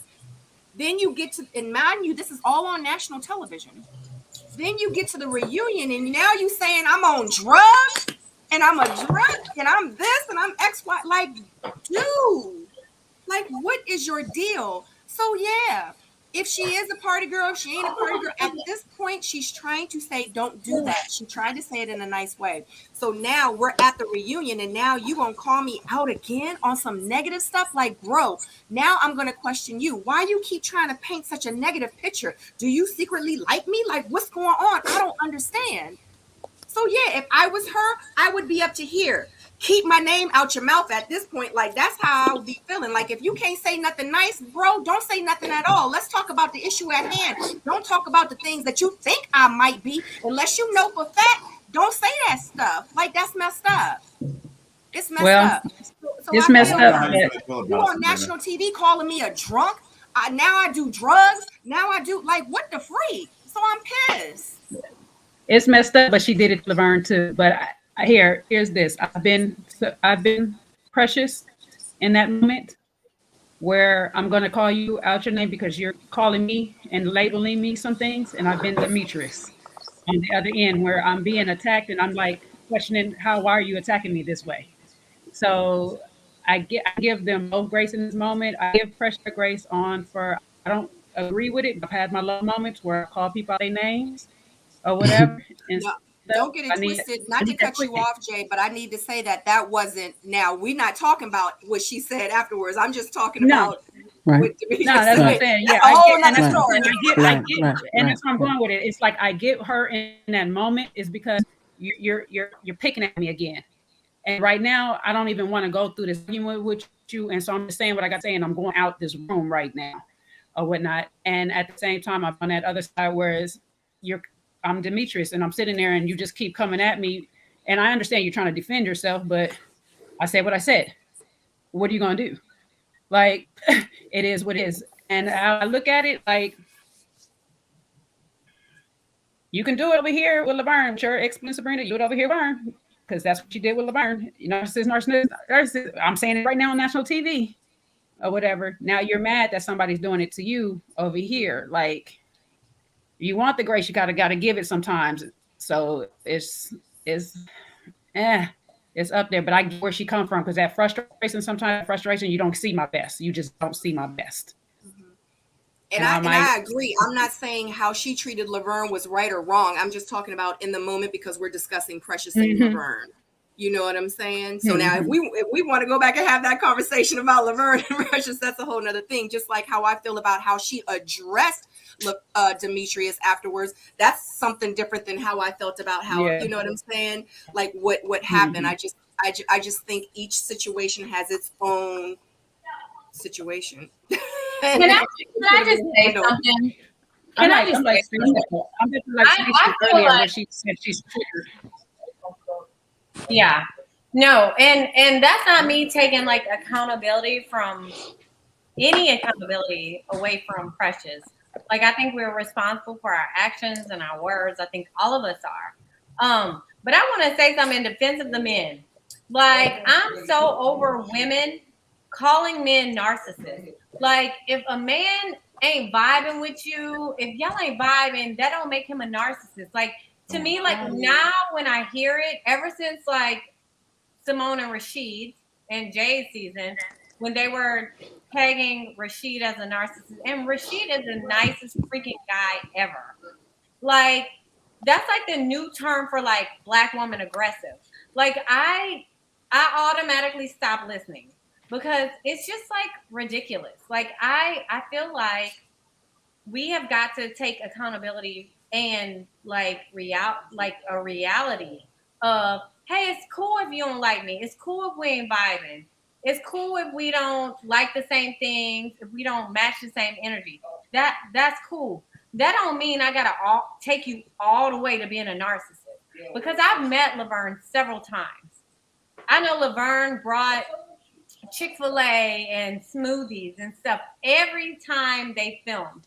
I know he brought cast stuff. I know he gave a gift to every woman before the dates. I know that. So I think it's like an unfair assessment to just automatically just deeming our black men as narcissists because they don't feel us or because they're not vibing with it. I think that's the same as being black woman being aggressive. That's a little bit of an aggressive statement there, Stacey. I mean, like narcissism is a whole different kind of like that's a whole different psychological level. It's like you have no empathy for others. You have like no self-awareness. Like you are very self-centered. Like you are very egotistical. Like it's a whole deep-rooted word. And I think that we get careless when we just always start hurling that word around to our black men as being narcissists because our vibe and our energy isn't matching. I'm sure I'll take a lot of heat for saying that. I'm sure. Thank you, Stacey, for all the brothers, lightly and darkly melanated. Oh my goodness. Well, for someone who's respectful, he doesn't curse at you, he doesn't do these things. You know, like to peg our black men as a word, that's not cool. Like, to me, it's very off-putting. I agree. Second. I mean, it's okay to like what you like and not like what you like. It's okay that every pot doesn't deserve like every lid doesn't fit a certain pot. That's fine. But that doesn't make Tyrone a narcissist, and that doesn't make Jay a narcissist. You know what I mean? Like I don't even put my name in the sentence. I don't want the algorithm picking that shit. Go ahead, Sabrina. It's your show, sis. Y'all are crazy. Right, but y'all are family. So okay. Now, this is one of the last things because we're dwindling down to the end, but this is one of the things that I do want to discuss because I think after everything that happened on the show, this bothered me the most. Mm-hmm. And one thing I've always said about people is because I'm not a judgmental person. You know why? Because I don't want anyone judging me, period, point blank. So I accept people for who they are. So if you are petty, guess what? I'm going to love your pettiness. If you are an angry person, I'm going to love you as being angry. I'm not going to try to change you. It is what it is. I can decide if I want to have you in my personal space in my life or not. It is what it is. But once you show me who you are, and that's the real person, then guess what? I love you for being real to me. Like, I don't have to try to figure out who you are. Like, you're telling me exactly who you are. Now, with this episode, one thing about Carmen and how I felt about Carmen, I love Carmen because I'm like, oh, she's petty. She is for the drama. She is for the shade, honey. She will throw it in a minute. I didn't like how she, addressed some of the women, some of her little comments or whatever. I'm like, look at that pettiness. But guess what? That's Carmen. And I recognized that and I accepted Carmen for who she was. It is what it is. But this scene right here, when Sabrina was talking to Donovan about, like, you picked the right person. You're with exactly who you're supposed to be with. Carmen made a comment and was like, yep, I sure am. That's right. BITCH. And she called Sabrina out of her name. Okay. And I did my live earlier this afternoon. And on my live that I did, y'all can go back and watch it, the replay. I literally had to rewind it and watch it again. Like, did she just call her out her name like that? Like, I just feel like, why do you feel like you so comfortable that you can just call? What did I do to you? Like, I need to know what really happened. Why are you calling me out my name? And I'm sitting out there talking about me and Donovan, and you backstage and you calling me a whole BITCH. Like, make it make sense. I just don't understand. And then you do it on national TV. Like, how messed up of you. Like, I just feel like some of the class and some of the stuff that I still had these women like at a high regard, it's just completely out of the window. It just really upset me because, like, we have so many people that are against us, that fight against us, and that, we go through on a daily basis. And to have to deal with this level of insecurities from one another when we're all beautiful and are all right in our own right, and we're, and she's going through the process just like me. So it just kind of really bothered me. But how do you feel about Carmen's attitude throughout the show and how she carried Sabrina at this time and kind of called her out her name? Like, am I tripping? I need you guys to, like, let me know. Like, am I wrong for feeling some type of way about Carmen now? It's out of pocket. And I've said that, before, that anytime somebody calls, even when Sabrina was calling the men little boys and this and that, and always kind of having something like that to say when she wasn't happy with them, I don't like anybody calling each other's name. There's just a better way to communicate as adults. Do we need to do another one? She just failed to communicate what she really wanted to say. Oh, Lord. A lot. All right. But like, I just, and so in this situation, Carmen she's a rider. And I'm not excusing her behavior, but she's a ride or die. So she's found her man, and she's digging in the sandbox, and she's 10 toes down, right? And that's where she is. And I feel like that, coupled with her competitiveness, which she's always had with women on every scene, and just kind of, it's almost like her and Laverne have similar personalities when it comes to competition. If you think about it, right? Anytime there's another man in the scene, Laverne is like, oh yeah, he ain't nothing. And that's just his needing to elevate himself to a certain level to make sure that he's there and he feels like he's the person in the room, right? He don't care whether it's Obama or whatever. He gonna be the main dude in the room. And so it's the same thing with her. I don't think it's right. And I don't like the name calling, but I just think that's been consistently her personality when it comes down to competition. And even though in the moment Sabrina was saying something nice. Right. That's the point that I'm trying to make. Like, the thing is say petty stuff, say your petty comments, but, like, don't be calling me out my name. Like, why we got to go there? Yeah. Like, she wasn't doing anything to her. Like, I don't know. I don't know. So what I think here really is, I know sometimes when you see people on TV, we only get clips of them, edited clips, so you can't really form an opinion as to who they are. But the issue here is with Carmen, and the problem I had with her is in different scenes, she has displayed negative traits, said negative things. For example, her confessionals, I don't know what kind of relationship she's had with Dakia, maybe before filming, but she always had something negative to say.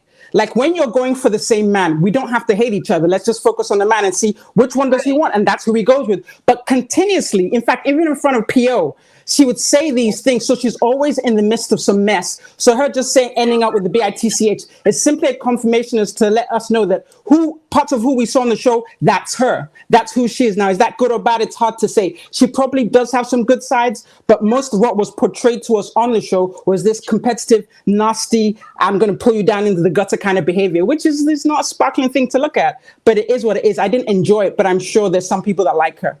But she didn't come. I guess she came off as the villain in this season. That's it, really, for me. So I wasn't surprised, but I wasn't amused. Anytime I've ever met a girl who was that way, like that super competitive amongst other women and things like that, whenever they would get a man, they always only got that man like by default. Ooh. Like by being that last woman standing. And it was short-term love every time. Wasn't she number 4 for Donovan? Yes, yeah, she was at the bottom. She didn't go for the homie date, so she was at the bottom. Hey, I'm with you, Jay. And I want to ask Jay your thoughts on this, but I feel that men I feel that men, you guys see it when we down each other in front of y'all. Like, good question. It's one thing to say what you want to say about someone in your confessional, but when we're in your presence and we're talking negatively about other men, I would think that y'all would see it as us trying to win by basically trying to down talk this other woman. Yeah. I'd love to know from you gentlemen, how do y'all perceive it when that happens? Thank you, Simone. Speak on it. Let's hear it. Baby, Simone better come with it. You going first up top? I ain't heard you in a minute. Oh, now you want him to go first. Well, and I'm a little disappointed tonight because I haven't seen him drink a drink at all. And I've been sipping. He's been sipping all night, Jay. This whole bottle of Gewürztraminer is almost gone. Yeah, he's been sipping. He got complicated alcohol. Go ahead. So the way that I see it is, women are gonna go at who they feel they can go at, right? But I also, that's right. You ain't lying. I said the same thing. I also feel like she doesn't handle competition well. When she first came on the scene, it was like she was ready to go at anyone, and it's because she didn't meet anyone else. But once she realized who her competition was, like, she was really trying to get at him. And if I was to try to help her, I would say, like, there's like in the NBA, there's people that are good, like LeBron, and then there's people that are killers, where they just want to just destroy their competition, right? And they don't care.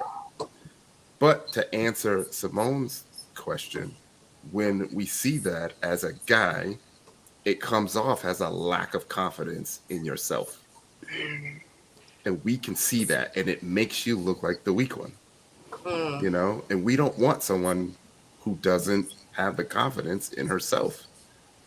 Do you know what I mean? Like, it shouldn't matter what the other women are doing. Go and support them. Do you know what I mean? Because your man is going to be your man. You know what I mean? Yeah. And if he ain't your man, then support that other woman. But it felt like she needed to be clear where she stood, and she wanted the man to be clear where she stood. That's why she kept reiterating to Eric, I am number one. I could get Eric if I wanted Eric. And it was to a point where she needed Eric to say that out loud. And he did say it out loud. So she was pretty much done with him. And I wasn't going to say that she was technically fourth, but, it could be an ego thing. It could be a way to save face, to like really, really, really like put Sabrina down to elevate herself. But again, it comes off as a lack of confidence in your own self. In this situation, I think I agree with you 100%. In this situation, she also had to watch everybody else get chosen. Everybody else chose Sabrina, right? So she was the last one to get picked. And then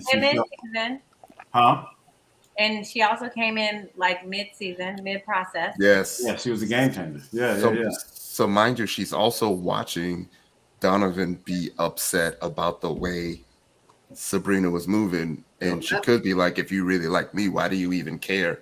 Why are you so butthurt about this? Facts. Big facts. Go ahead, Jay. Finish. Jay, finish. No, I think Okay, it go all. ahead. I think y'all both made valid points to add exactly what I was saying, which is at the end of the day, there's that lack of confidence because you didn't get chose first.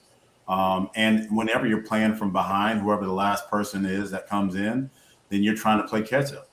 You know, so Donovan was trying to play catch up, and he actually talked about it. He was like, everybody has their connections, and now I'm just trying to figure out where I fit in, and so forth, so on. And so everybody, his reaction wasn't her reaction. He doesn't have the same level of competition that she does. He didn't feel like he needed to go in there and talk about the other men, but that's her approach because she's a little bit more aggressive, right? But you don't think they have Donovan? You're speaking about Donovan, right? Yeah. Mm-hmm. But you don't think that Donovan and Carmen have similar personalities? Oh yeah, absolutely. I do. Really? I haven't seen it, but I mean, I don't think so. Because she comes in and kind of kicks in the door, waves the fofo, and Donovan's kind of sitting back, watching everybody kind of make their moves. I think you have two different approaches to it. I think when Donovan is cornered, then he's a counterpuncher. But I don't see Donovan coming in and leading punching. I see Carmen doing that, but I don't see Donovan doing that. So you think? So I think Donovan probably is not as like upfront on the camera vocal about it, but we saw Donovan go behind the scenes and talk to Demetrius and throw a little shade in his thunder. I think that I've never been a fan of, and I stand on this, I don't have a problem with any of these women. I think they're beautiful women. Mm-hmm. But I've never been a fan of women degrading other women, even calling them like me and my girlfriend, we'd be like, B. But I don't even do that. Not even think of a single time when I've actually said the B word that was not like BISH, that had a T in it and a C in it. Mm-hmm. I've never said that about another woman. I've never been focused on another woman. And I think that like this is like where Laverne's like how he articulates himself, it gets misconstrued sometimes. But I think that if you're a confident person and if you're secure in yourself, there's no reason to bring enough like we're dating. We're openly dating in front of everyone. I'm not gonna talk to you about another woman. I'm never whether it's in front of everyone. I mean, but it's in front of the world. Well, look. It might not be in front of our cast, but I've never brought up another woman, your connection with another woman, because I was secure in myself. I've never felt the need to degrade another woman, to bash another woman, well, my shit is real and hers is not. I've never in my life, ever one time in my life, felt like that was appropriate to say. Now, I think Carmen is a beautiful woman. I have no issues. Nothing. I agree.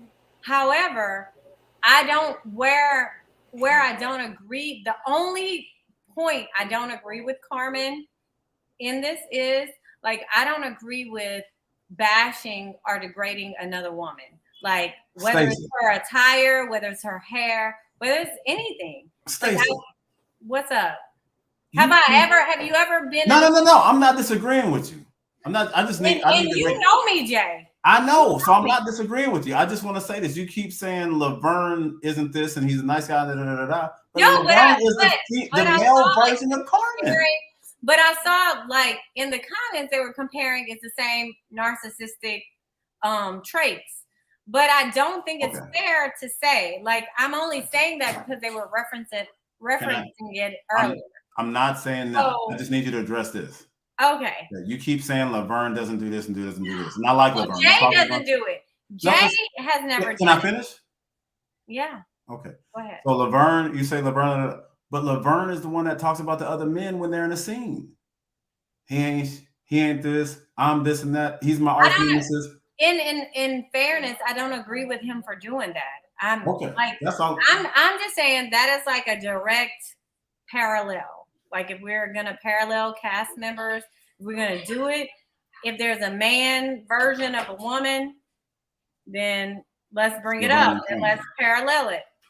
However, I feel like What you sipping on? Water. You know I don't drink. Okay. However, but I feel like we can't like go down this rabbit hole of dogging other women. Maybe because I'm a woman. So maybe because I feel a certain way about it. Like I just feel like we can't dog other women. We can't be critical of other women. Like I feel like we can't dog other women. So what? If like first of all, Black women created all of this shit. Whether it's weaves, wigs, whatever. People emulate us. They get our butts, they get our lips, they get whatever from whatever background of Black woman you are. People emulate that and they have mainstreamed it. And then they shame the Black women for doing what we've been doing for centuries. Let's start there. And so that's my main problem.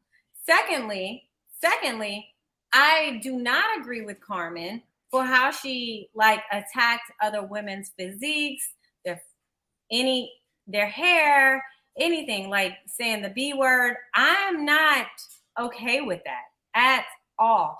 I think that's very like Jay, if you and I were dating and we're openly dating, I know you got some other boos, right? Baby, we both Bradleys here. All right. You For sake of, because I feel like you got a crush on Laverne, so I don't want to come in. Oh no, I don't have. No, we're good.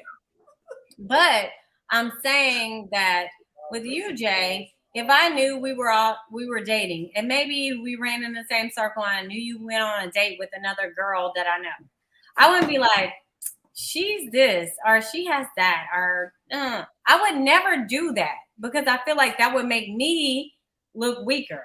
I'm not insecure like that. Like you gonna get me how in the fuck I am. You gonna get this version of Stacey, whatever, from head to toe, and I'm gonna be secure in this. I'm old enough, I'm seasoned enough to give you what I got. Now, whether that's good enough for you, that's one thing. But I'm not gonna be like, well, Jay, I know you went on a date with Sabrina. Well, she ain't all Creole. She's Korean too. Or she don't do this, she do that. I'm not gonna do that. I'm not a fan of that. I'm gonna talk about me and your connection, what we like to do, how we hang out. Like I'm gonna talk about things that you and I have in common. I will never bring someone else into it like that. Like I think that's whack and it has no place at all. Like let people show you who they are. And Jay, knowing you, I know you're smart enough to make the decision on your own. And if you don't choose me, that's fine. And if you do, that's great. But I'm not gonna do it at the expense of another woman. Calling out all her flaws, all her perfection, all of her, like everything that God gave her. I'm not gonna. Who am I to highlight a flaw in what she was given or what she made the best of what she has? I'm not about to do that. That's all I'm saying.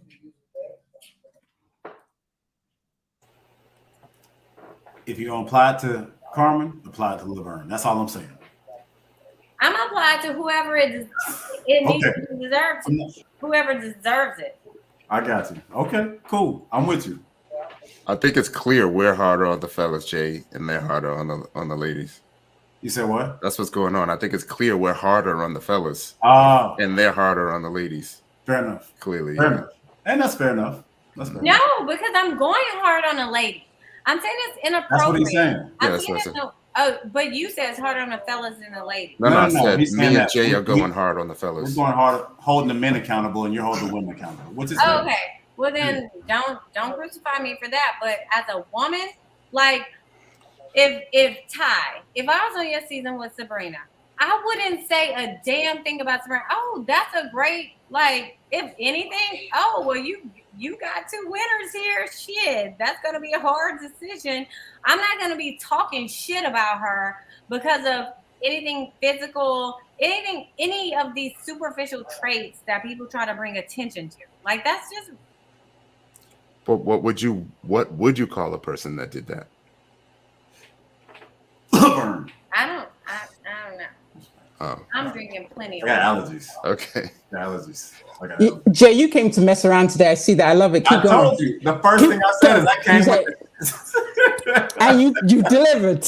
Yeah, I've met Laverne twice. I've never had an issue with Laverne. He was always a nice guy around me, but it was totally different than what I was seeing on screen. You know, I was actually surprised to see what I was seeing on screen.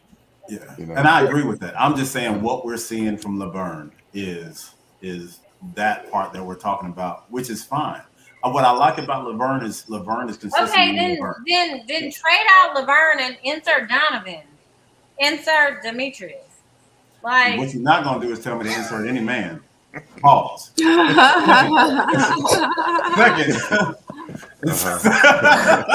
No, don't go there. Oh my god. But that's all I'm saying is like, so, and Laverne, I appreciate the fact that he is consistently Laverne. Like he keeps it, like anybody that's on this, be who you are. So Carmen, I respect, because Carmen is who she I'm is the in everything, same way. except for when she met Donovan's mom. She had the girls covered up. She put them up here, and all of a sudden she had brown eyes. That's the only difference. She's been the same powerful chain wearing, bold sister that she is. I respect it, man. Do you? Do you? Like, so it's no diss at all. That's what I love about Laverne. That's one of the things that I love about Carmen. I'm just saying that they're very similar, and you don't want to say that. I'm gonna just turn my screen off on my music. I can't even point right because I can't get my angle right, Jay. I can't get my angle right at your ass. And then too, and honestly, everybody keeps discussing the situation the conversation that he had with Sabrina with his exit. Like, from my understanding, that's where everyone keeps basing his personality on, was that episode, was that situation. I mean, of course he was like, like who, it don't matter, nobody else is in here, I'm in here, of course he had that kind of mentality throughout, but at the end of the day, that was confident Laverne. He isn't cocky, he's confident. And that's what he says. But at the end of the day, like when he was talking to Sabrina, when she was about to send him on his exit, she's the one that actually was cussing. She was the one that, got up and like ran out. He was just trying to state his case because he was upset at the fact that he thought that those women set him up to get him eliminated. So I can understand his point. But then it's like I really sat and thought, like, what did Laverne really do to make everyone like really not care for him? You know what I'm saying? Like I really try to look at everything, like I try to look at the bigger picture, like in HD, just not surface, like really dig deep, like how Tyrone would do, and I mean, I think they alluded to the fact that he totally shut all the other women off, right? They kind of alluded to that, even from the event that they had, the very first group event, when they were saying Laverne wasn't talking to nobody. I mean, allegedly there was other things going on then. Even the confidence that you were talking about, to anybody for 3 episodes. Right. So the confidence that you were talking about, I really didn't get that at all. Like, I got a self-conscious No, I was just saying those were his words. I was just kind of counter-reacting. Like, I'm not saying that. I'm just saying those were his words because that's what he was saying when he was talking to Tommy with the whole like Ace situation as well. So that's what he had brought up. He was like, I mean, and I just feel like too, at the end of the day, I like him because you know what? He showed us exactly who he was. And I love it, and that's just what it is. So, would you date him? Hold on, what? So the next scene we have, the next scene we have, and this is the last one that we're going to discuss. Where am I going? Oh, here we go, right here. Let's talk about how Nephew Tommy was cleaner than a whistle, though. My man's came through with it, man. Yeah, in the whole red. Yeah. I didn't like that he didn't have his tie thing, his bow tie tied. I didn't like that. Not every Like capper has to wear a tie. if he right, but if he's not going to wear it, then he shouldn't have worn it. I'm just sorry. Y'all know I'm a fashion designer and I'm a stylist. Oh, you My talking thing, about Clifton? Clifton, yeah, he had his bow tie thing hanging. Like I feel like either you're gonna have it on and it needs to be tied. If it's not gonna be tied, you need to have it off. Like what you undressing? Did you not have time? Like it's just too much. Yeah. It needed to be off or on. So Yeah. He ain't got nobody to impress at this point. Who's next to Ace on the stage? AP. AP. Okay. Mm-hmm. I just figured I'd ask. Whoa. Okay. Okay. Yeah. So FYI, do y'all think that Cliff is gonna propose? No. We would have heard about it by now. What do y'all think is in the box? Some earrings or a key. From what I heard, it was a key, but I don't know. Allegedly. Allegedly. I don't know. Cliff clean though, boy. I like a good suit. The key to his heart. Yeah. Okay. I was just wondering. Maybe it's some like miniature white flowers like Jason. I know what it is, but I'm not gonna say. Oh my God! Not the white flower. Yeah. I always know the inside scoop. I just don't. It's the key to his chastity belt. I wish somebody would find my key. They left that on that trip when they came with the matching pajamas. She used it on that trip. He's like, I can't wait to have the sex. It was a bug for me. Right. It was so cute. But anywho, does anyone have any final remarks on how you feel or what you think is going to happen in part 2 of the reunion? This is about to be an ish show. I'm telling y'all right now. I concur. This is about to be.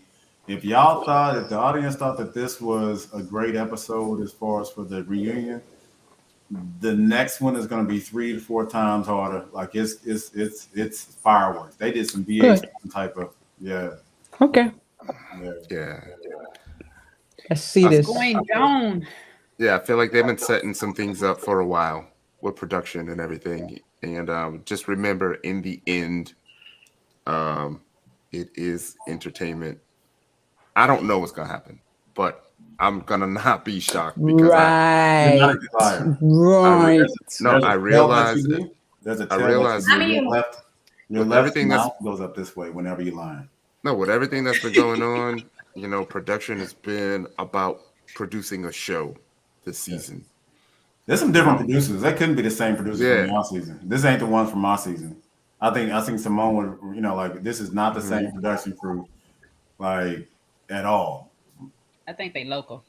Yeah, I honestly don't know. I just know it's absolutely not. I mean, from our season, it's a lot of new people. From my understanding, it's a lot of new people, but it's a lot of the same from our season as well. Well, I'm ready to see the Precious and Demetrius shit. She was hot.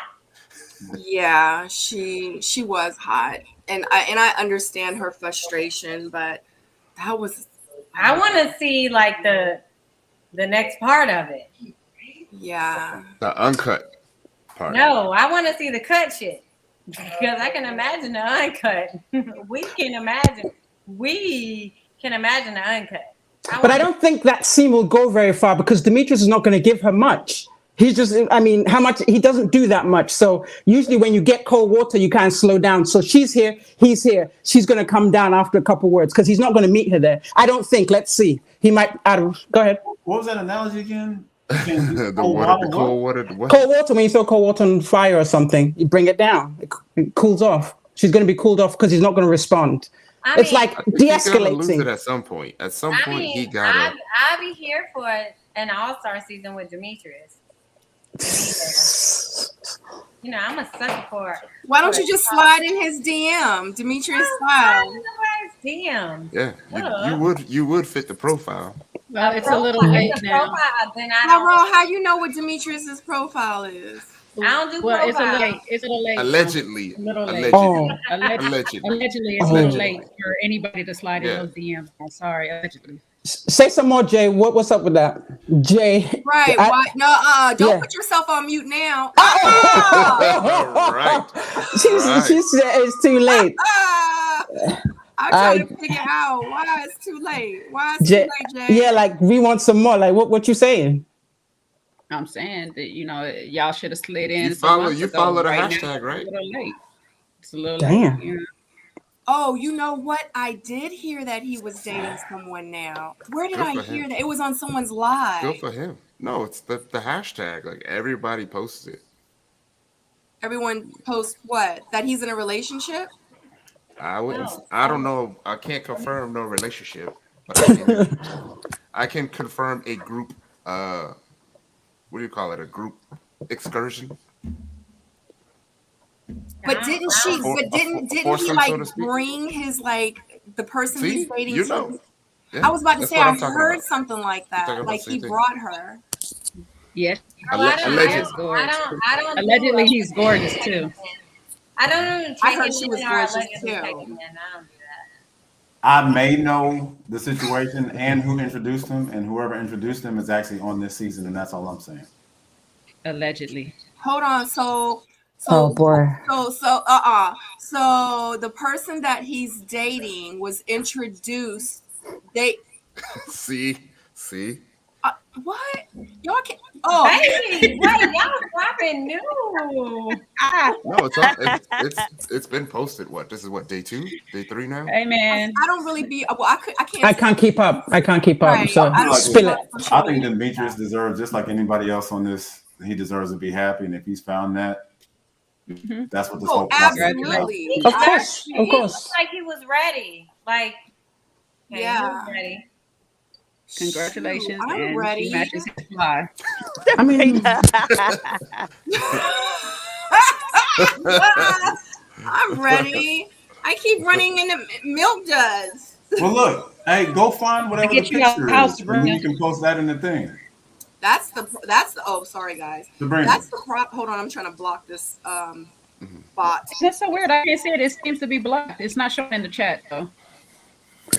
See, I'm on my StreamYard chat. What were you saying, Jay? No, I was saying if you have the picture, post the picture in the. What picture? The picture, whatever the picture with the date thing was. What date thing with who? Tyrone, you know you got it. Send it over to her so we can all see. You know you're my boo anyway. You said who? What? Oh, no, nothing. What is in that glass? That is not water. That is not. I don't have a glass. I have a whole bottle of freaking water. So Jay, you can put vodka in there. I would never do that. Are you crazy? That's y'all. That's you. Somebody said she better be submissive. I'm sorry. I just thought that was funny. But I almost spit all my water out though, for real, in real life. And you don't want to waste good vodka. But look. I don't even drink that. Jay, quit playing. Oh, sugar. All I have is Ozarka and my hookah, and I've been trying to clear out my hookah because people got shit to say about that too. Okay, fair enough. So you're not going to find the picture and It's not post it? edible, it's not anything. I don't do anything. All right, so we are including this. I need everyone to go around the room and introduce yourselves and your social media handles or where people can find you, starting with Tyrone. Can you bring that picture of Ace back up while I do my outro? Which one? A couple of them. You know I had these pictures just for you, Tyrone. Where is Ace? Where is Ace? For the record, she don't be telling me nothing. I don't ask nothing unless it's already been shown. Here's one. She was with Wiley. She was real pretty right here. Beautiful. She's so gorgeous, Tyrone. Yeah. I'm so happy for you. I'm happy for you too. She was looking good that morning. Smile like a Cheshire cat. You know what I'm saying? Yeah, she was looking good. She was looking good that morning. Tyrone, tell her, leave the dress, bring the gloves later. I think it's one piece. It's one whole piece. I think Huh? it It's looks okay, like Stacey. It's a short dress, so she could keep the dress on. Ooh, Tyrone, you nasty. I want to hear about it. Tell me more. Tyrone, you so nasty. Y'all know I don't. This That's is a the gorgeous only picture. impression I get. I did know Yeah, her. that's I did nice. know her at this point. This was probably what, almost a month after we met. Mm-hmm. So I did wish her well that morning. Oh, And She then looked he like she said, was playing. he said, let me pick these jewels off one by one, baby. Don't worry about That's why what she here. Yeah. My Wish her I'm God. luck. gonna She was talk really, really one by nervous. one when you get home. Yeah, she was really, really nervous because she, she had an idea of how, I guess, hostile it was going to be. mhm. And, she's like, she's peace first. She'll de escalate first, but she ain't afraid to speak her truth. And she's actually, kind I of love looking forward to her having more speaking parts, I guess. I love it. Because she will tell the truth. It's almost like a Claire Huxtable. Like sometimes I can't tell if she cussing me out or if she flirting with me. You know what I mean? Like that's it's like that. It's like a classy, like Adorable. Well, you know what, read, Tyrone? Yeah. Tyrone, you know what? You deserve it. You deserve all of the love that comes to you. Thanks. I Thanks, love thanks, it. thanks. Okay, yeah. Yeah, y'all can find me at Ty Wilson 21. Hold on, real quick, Tyrone. Yeah. Y'all check the chat, but go ahead. Oh, what kind of send off did you give? Oh, What kind of morning motivation did you give Ace? Inquiring minds want to know. To be determined. See how that works? See how that works? To be determined. I'll just use her words. Mhm. No, It's so cute. we It's so good, we cute. cool. I We're love just love. trying to pace ourselves. But yeah, you can find me Ty Wilson 21 everywhere. But we got at least one more show to do, Sabrina. We'll see how it goes for this Miami after that. Yeah, then we'll see Yeah. like where it's gonna go. I'm excited for Miami. I think it's gonna be a mess. Oh yeah. Just because I feel like the more y'all remember like the Friday the 13th and the movie Scream and stuff like that. Like after like the 7th or 8th like movie, you're like, this is getting it's kind the of same. It's the same. Mhm. More of the same. It's time for an All Stars, right? Oh, that would be watch you on nice. it. I'll watch you on it, Stacey. I don't know. I know an All Stars would Bring be your water, nice. Stacey. Huh? Bring your water when you go. Oh Lord. Mm. That would be good. Who would be your 10 men, Stacy? Oh damn. It would need to be me Laverne, and guys. Demetrius. No, it would be Laverne. Laverne. He doesn't meet my height requirement. Who doesn't, Laverne? Yeah, no. And personally, I like a chocolate hue.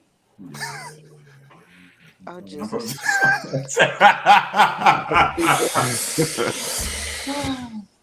Spicy. Talk that talk. I Oh would Lord. let me look back at the seasons. I'll give it y'all. I'll bring y'all my 10 on the next special we have with Sabrina. There you go. All right. I'm gonna go back and really think about it. Who I bring back for me, like who's my top 10.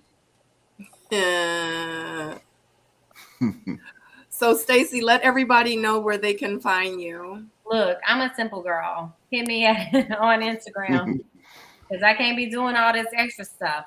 I got too many kids, business stuff. I can't do it all. So just Instagram Stacey_B 3 E's. That's it. And only Ozarka water, Jay. pH 75 Ozark. Whatever that's.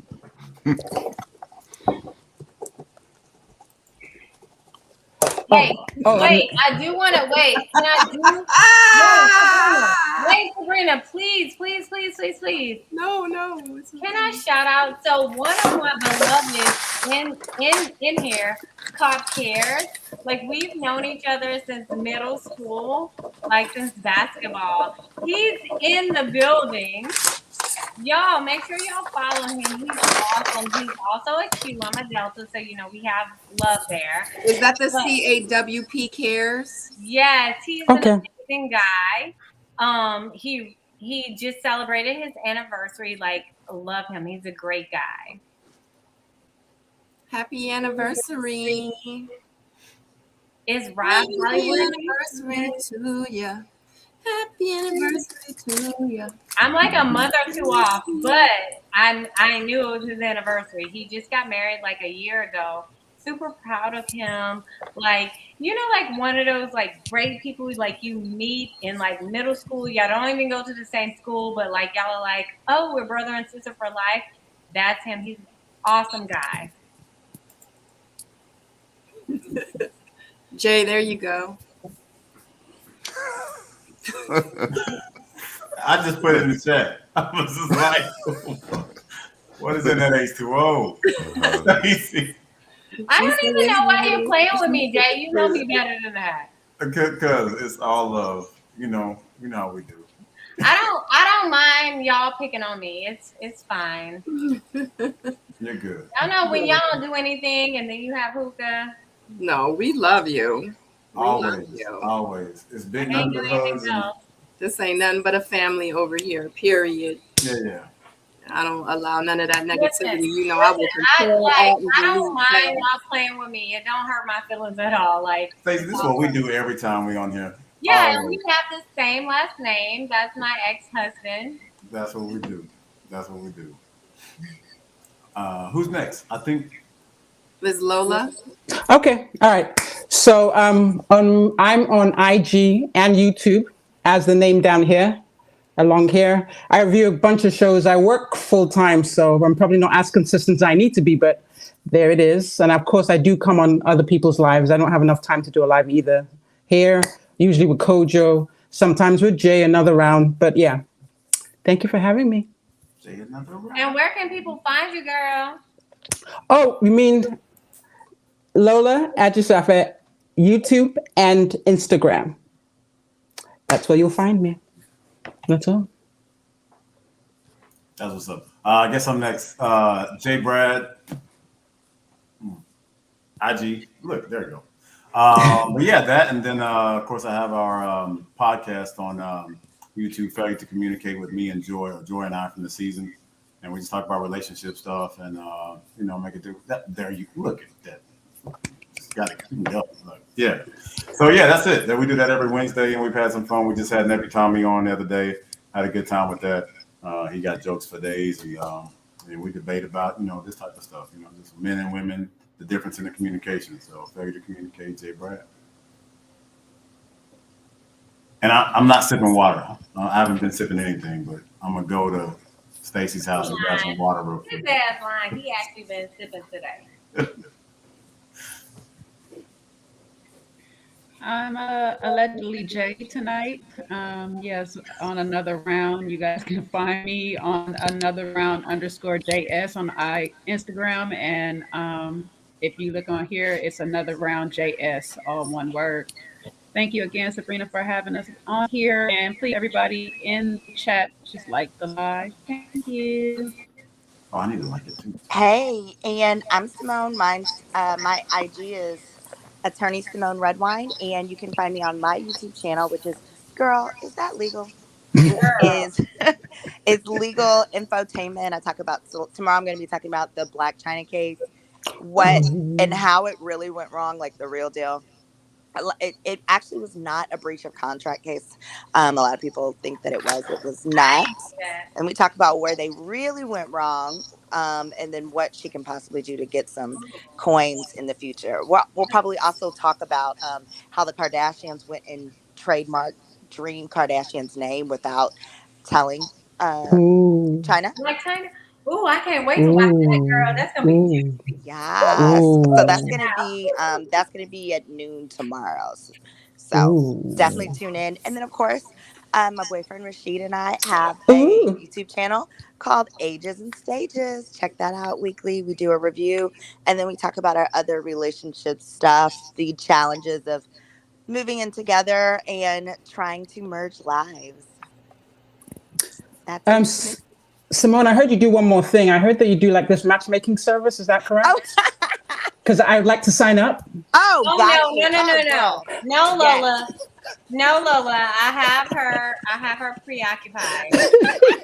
She can do two things at the same time, right, I Simone? do. I do. Yes. I'll just need to get some demographic information from you. I'll holler at you behind the scenes. Perfect. All I right. can Good tell y'all, night. Simone has sent me on some excellent dates. Oh, Thank okay. you. Oh Oh. wow, that's Yeah, I amazing. have to say, y'all, I set Sabrina up with someone. He's like amazing. He's a homeowner in DC proper, blah, blah, blah. The only challenge was come to find out one of her homegirls had dated him. So we're going to go back to the drawing board there. But yes. Oh, Sabrina, I'm working on you too. Oh, Oh, she's I talking about thought the you other were But that's talking not Sabrina. about. I She was was that's like, talking not about No, the supposed no, to no, mean not nothing though, this right? Sabrina. Sorry. The one from the current season. Didn't we say that's not supposed to mean nothing?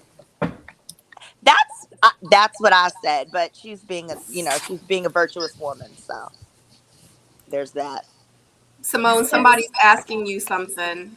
Look at the screen. Oh, I'm sorry, my Instagram is the at attorney Simone. My YouTube is girl, is that legal? Thanks for asking. Does anyone have any closing remarks? Can we all just get along? That's all we want. We watch this. We watch this show to see couples. The whole point of this, where we fell in love with it, we want to see people just fall in love. And if it's on the show, if it's outside the show, we do this panel thing just to have fun. But it's all in good taste and all in good fun. You know, that's Yeah. it, really. Jay Brad, another round is asking you what is this week's topic? Oh man, this is gonna be a dope one.